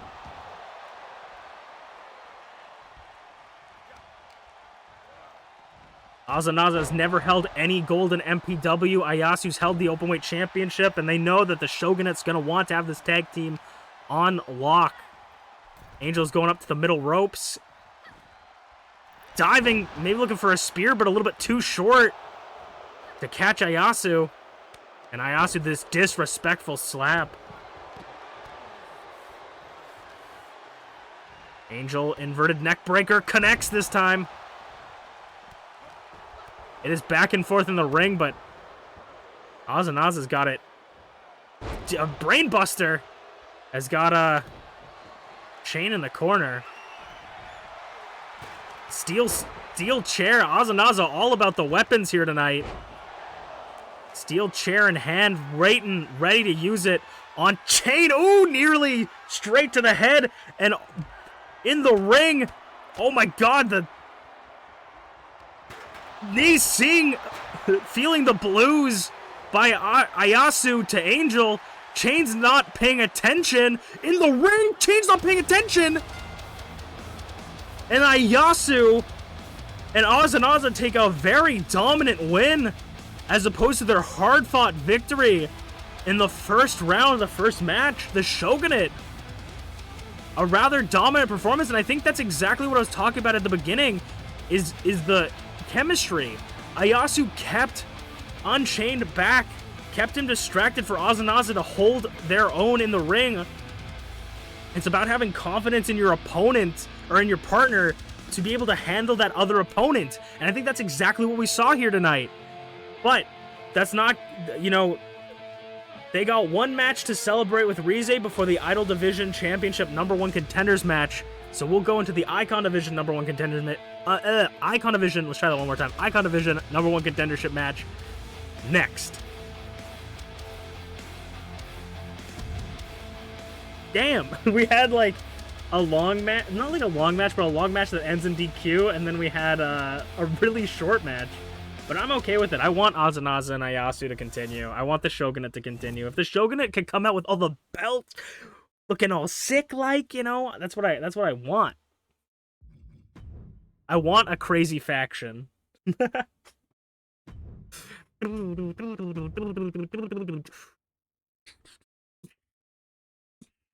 don't really have enough people, but I would love one day to have sort of like really big factions that aren't really big factions but are, you know, like in New Japan, where they have like, you know, like every person is basically part of a faction if they're on the main roster. You have like, you know, like Los Inglos Noble de Japón. I butchered that. You have just 5 guys. You have the Suzuki Gun, Chaos. You have like all those people. And probably more. I mean, the Bullet Club's probably around still. Okay. Get into this match, but I'd love to have like big factions, not just teams and like 4-people factions. I feel like there's one major one I'm forgetting.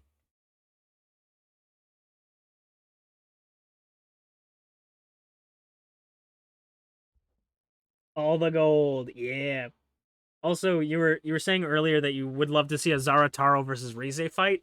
I mean, I don't know where we're at. I haven't been keeping track of the PLEs, but if both of you are champions by division, and or if both of you aren't champions by division, we could definitely see a Zarataro versus Rize at divisions. I think would be a lot of fun.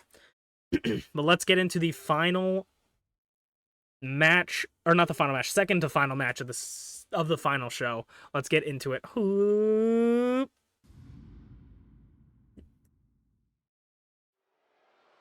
All right, it's the semi-main event of the evening, and it is the Icon Division,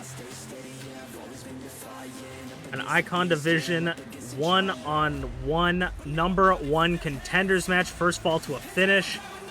And we have MerlinGTB. Merlin beat TheSleepyPengu to get to this point and is looking to go all the way to rematch Zarataro for the Icon Division Championship match.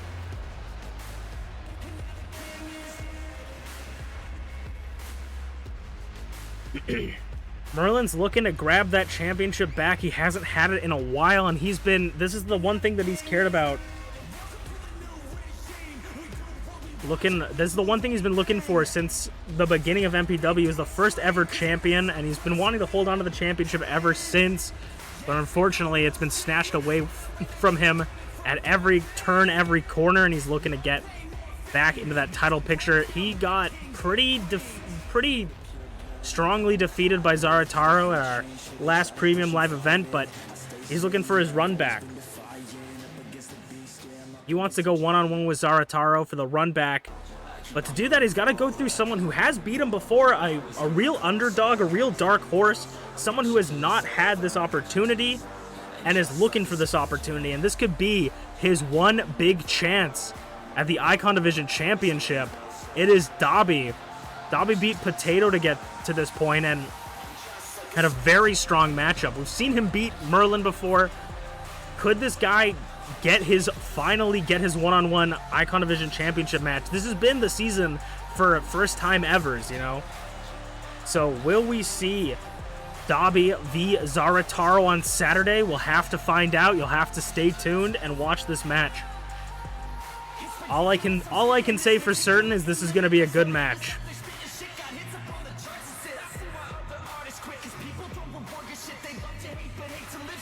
The real winner of this match is going to be the viewers, the audience.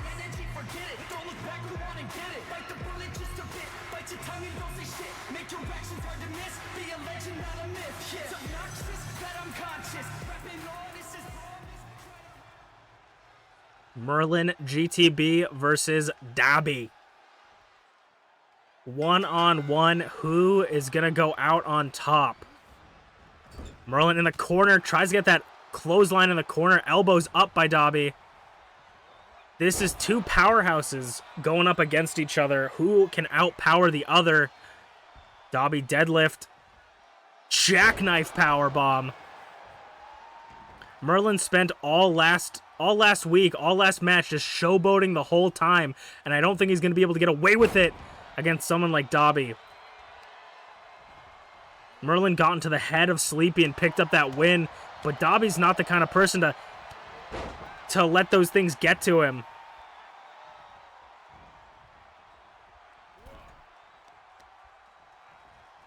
Now working over the arms.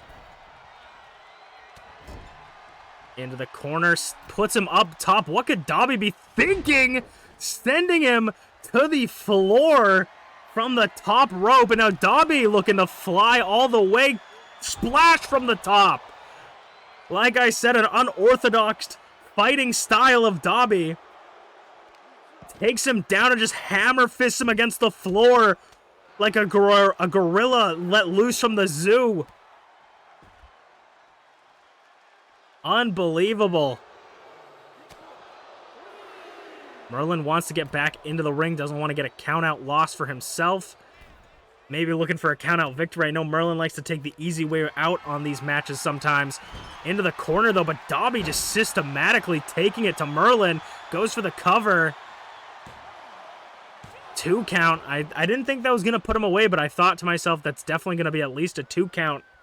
With the amount of damage, now he's pulling at the nose and eyes of Merlin, trying to cut off his vision, make it harder for him to focus and see what's going on.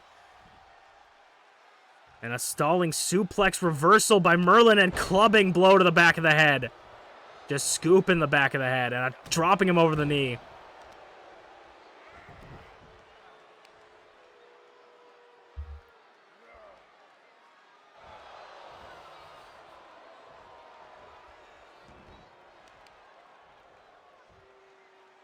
Bouncing the knee off, and now Merlin taking his time to get some offense in. Merlin, if he could go up against Zarataro, spinning back kick into the Shining Wizard. Shining Wizard connects in the center of the ring, And now he's going up top. His legs aren't done yet. I was saying if he can go up against Zarataro and he picks up that win, Merlin will be the first ever 3-time MPW champion. Magic missile drop kick to dash the dreams of Dobby. 2. Kick out of 2. Dobby barely getting that shoulder up and Merlin showing that frustration early on. Dobby back up with that right hook. Bumps him. Dobby gonna send Merlin. Nope. Pulls him back in.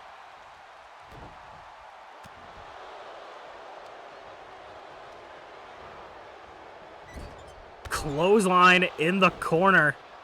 That's what he was looking for at the beginning of the match. But Merlin is the first time ever Iconovision champion, wanting to become the first ever three-time champion. Merlin was beat to the races on the 2-time championship. That went to UnchainedAwesome. UnchainedAwesome would win it, lose it to Dragthulu, and then win it back a couple months later. Dobby eyeing up Merlin, driving him off the apron in front of the French-Canadian commentators table. And Dobby loves being on the outside. Northern Light suplex. Dobby likes fighting out in the streets. He takes his talents of street fighting and brings it to the ring, but on the outside is where he feels home. Now Dobby looking for a suplex or a brainbuster on the outside. Merlin once again rolling through, but this time reversing Merlin again and sending him back into the ring.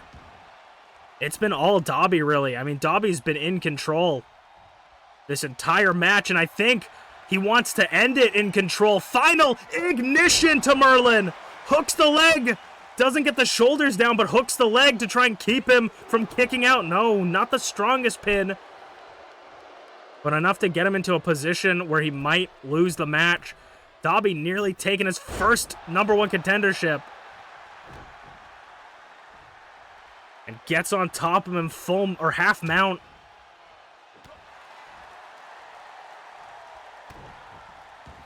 A near fall for Merlin. He's got to watch out. A couple more of those and it could be the end of him, but he's looking for a fallaway slam into the corner. And just stomping into Dobby. Off the ropes. And a splash.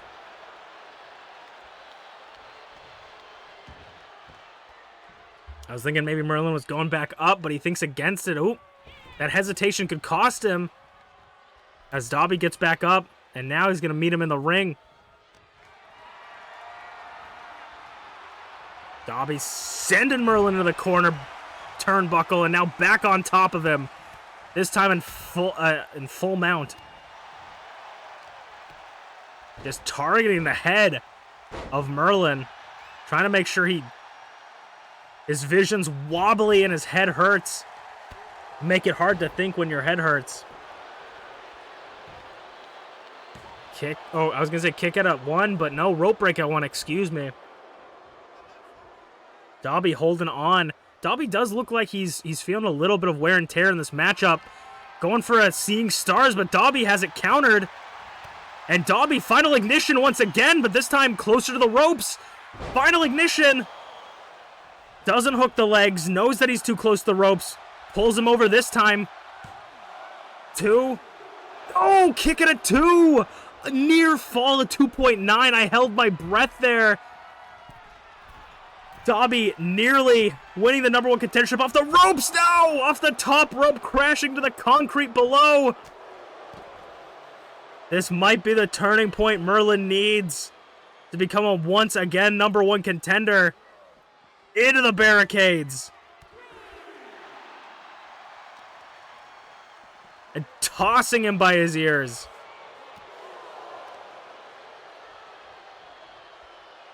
Discus punch.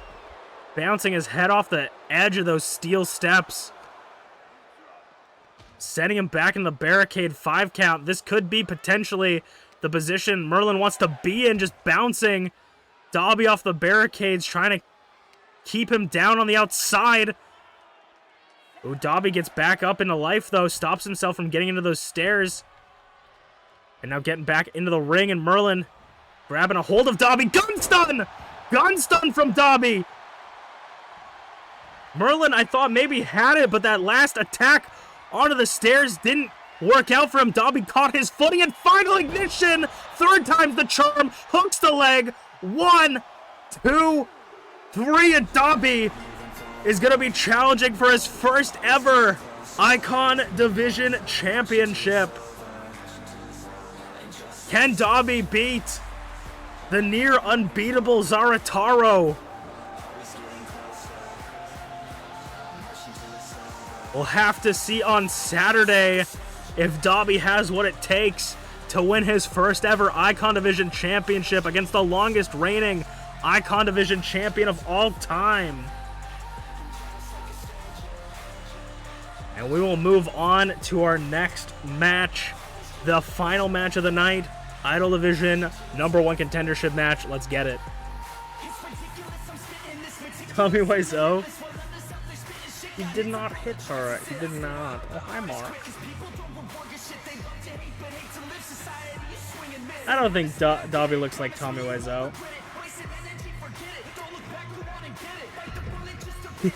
But that's funny. I want to watch The Room again. Dude, I remember The Room was so good. I remember my friend was obsessed with it in, like, middle school or something. He was, like, obsessed with it. We would watch...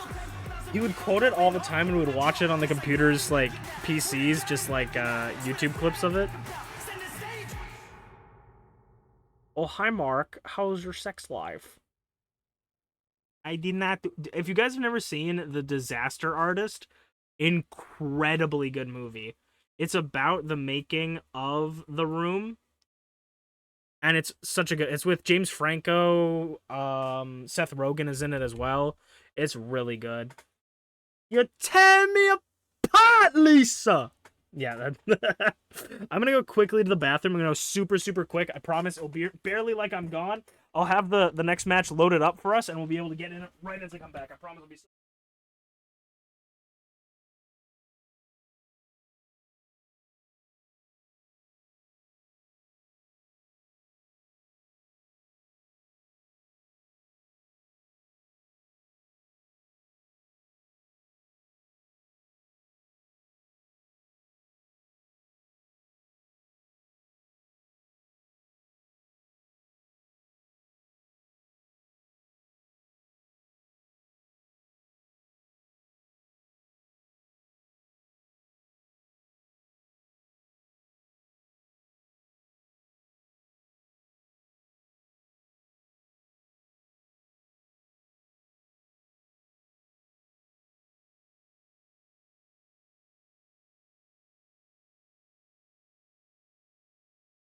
Wait! Don't turn that channel. The final match of the night. You're not gonna want to miss it. Ah. Do you understand life? I haven't watched it forever, so I don't know every quote, unfortunately. But that movie's so good. Am I gonna be annoyed that the hall light's on? Yes, I'm gonna go turn off the hall light. I'm annoyed. Ugh. All right.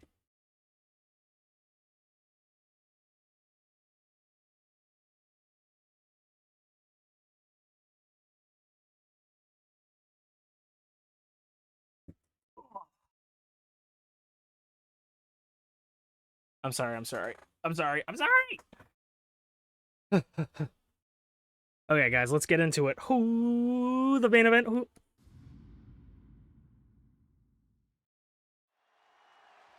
It is time for the main event of the evening. Idol Division #1 contendership match to determine who will be Rize, the self-proclaimed Panda Archon herself, the leader of the Shogunate, the head of Olympus, who will be the #1 contender for her Idol Division Championship. It has been whittled down from 4 to 2. And to start us off is the new and arguably improved, the new and darker Usaino versus TeaTheShiba, also known as the Overdog. For T, this means everything to her. T had gotten the championship, the Idol Division championship, during the first, or right at the end, excuse me, of the first season. Usaino has yet to hold the championship, though. For Usaino, this means a shot at redemption. The closest Usaino has ever gotten to winning the championship was during an elimination chamber at This Is Not a Christmas Show in Season 1. They were the sole survivor alongside GlitchyBasturds, and GlitchyBasturds would pick up their second Idol Division championship in that match. And now this new look for Usaino, I mean, coming off of a big win against Rocky, coming off a big win against Tyranno, can they take down T? T is somewhat of a different breed. Can Usaino pick up the win here, or will T get their run back, their rematch with Rize? Merlin failed to get his rematch with Zarataro. Will T fail to get her run back, or will Usaino get their first ever one-on-one title match?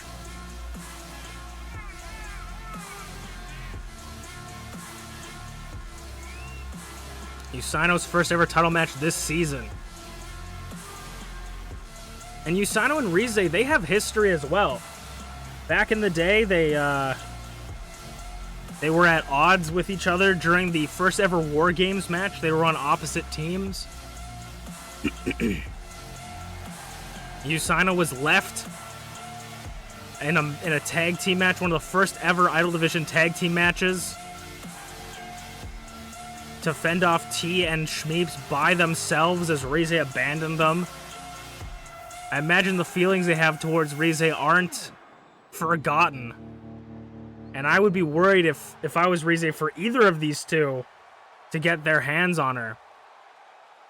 But of course, this is a different Usaino, and that's a different Rize, as Rize has the Shogunate in her corner. TeaTheShiba, speaking of new, this is a new and improved TeaTheShiba, the former Idol Division champion, wanting to pick up their win against Rize, run it back. TeaTheShiba was able to pick up a win against Rocky to get to this point, and TeaTheShiba threw Rize off the top of a solid steel cage. If that doesn't strike fear in the hearts, of Rize, I don't know what does. Can TeaTheShiba pull it out?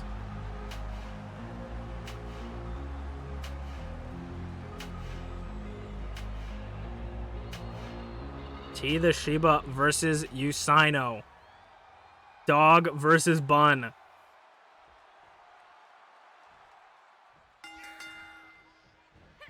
And the match begins. Usaino, this is your main event for the evening. Your last match before Saturday.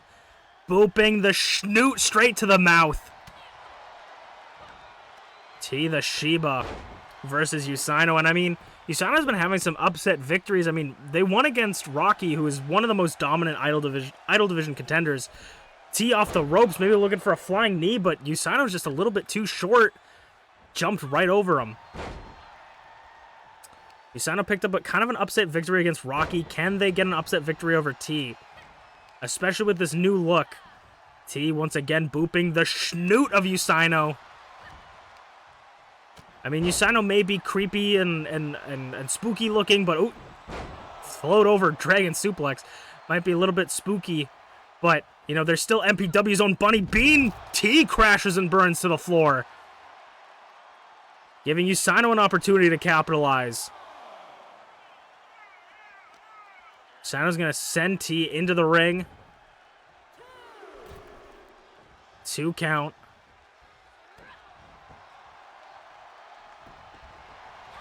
Drop kick taking out T's legs. The powerful legs of T just completely taking off the her stability. But T gets back up quite easily, knocking Usaino down with an enziguri. These two were also at opposite ends. Another float over dragon suplex. Kick out of 1.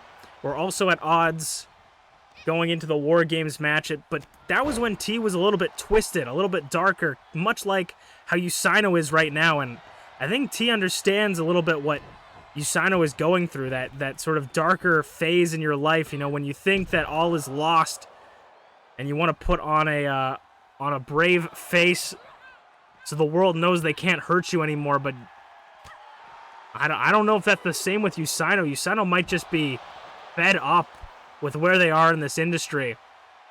Booty pop and moonsault, and they're here to show it. We'll have to see if this new look, I shouldn't say improved because the old model, nothing was wrong with it. If this new model is just as good as the old one.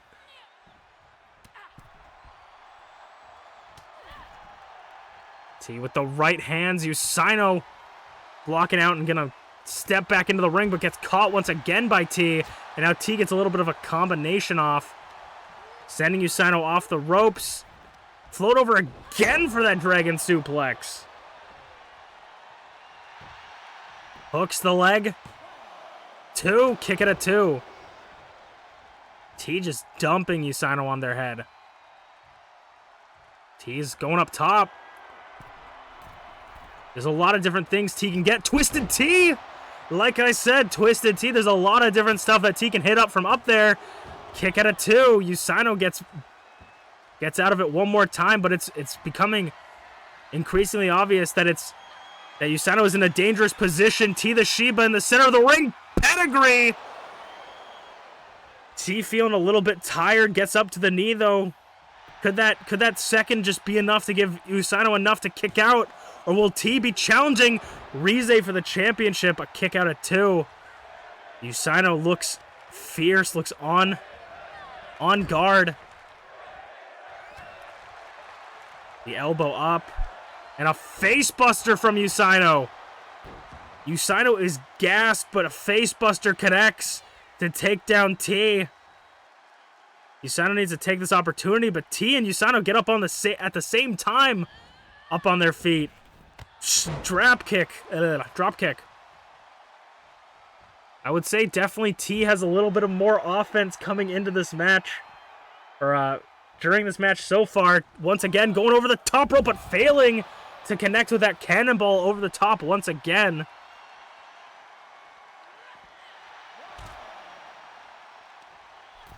Usaino getting back into the ring. And going up top, what could Usaino be planning here? Could it be a double axe handle? Yes, and it will connect. Double axe handle from the top to the floor, dropping the knee onto T. Dropping it again.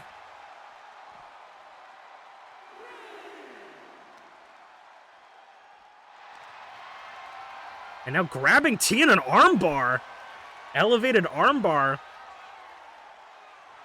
Ref giving them time to fight, but you can't win by submission or pinfall on the outside of the ring, only on the inside.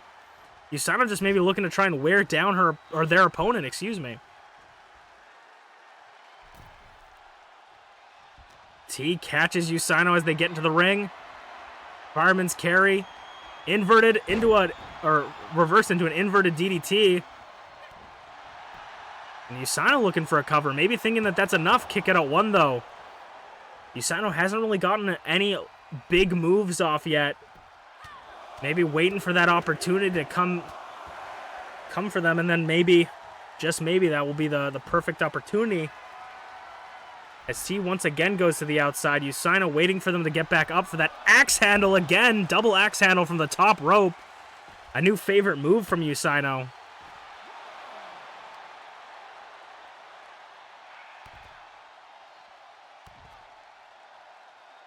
Working over the knees and the legs. Kip up. T got back up only to be grabbed once again. Busted open by Usaino. T's back up, but the blood is flowing. Throwing Usaino back into the ring. TeaTheShiba back up. Jumps over the top rope. Usaino, clothesline. Clothesline again. Sling blade. Could this be Usaino's moment? No, T. Reversal again. Getting Usaino onto the ropes. Up and over, though, Usaino sends them.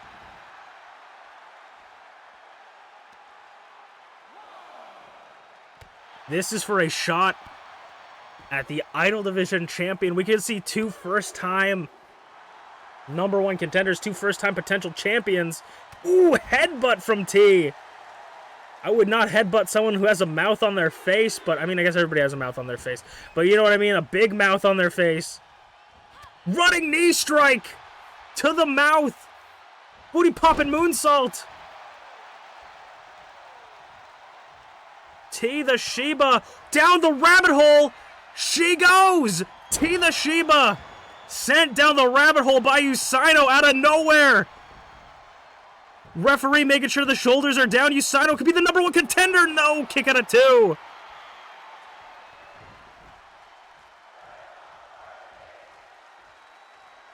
Usaino getting into the corner, but seeing that T's already barely on their feet, want to make sure they stay down. Going to that corner for that bunny hop Pele kick. Potentially T fighting in the corner basement drop kick. T saves herself, getting out of the way, and another moonsault. Usaino back on their feet. Chops and punches. Scoop slam.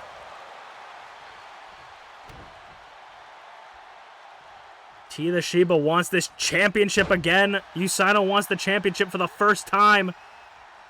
Who will it be? Brainbuster! Usaino going up top to end it. Body stomp! Drives into T. 1, 2, 3, and Usaino is your #1 contender. On Saturday, we could see two first-time ever champions. Usaino versus Rize. 1-on-1.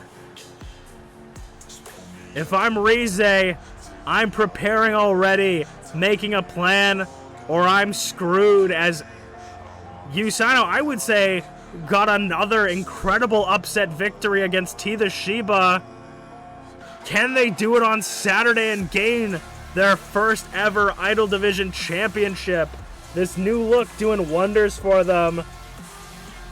Will it be the same on Saturday? We'll have to see you guys then. I am Masu Pro Wrestlington, and this was Masu Pro Wrestling. We'll see you guys next time.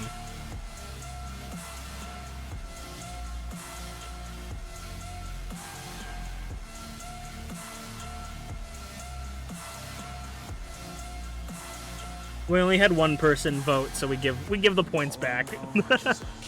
If only one person votes, we give the points back, you know. That was MPW, folks. Thank you guys for hanging out with me tonight. Tomorrow we're going to continue SMT. If you guys want to see some Shin Megami Tensei. Time for the panda to eat the bun. The banoi, if you will. Absolutely. We will have to see on Saturday. I mean, it says 1-on-1, but is it really 1-on-1 when you have the Shogunate with you?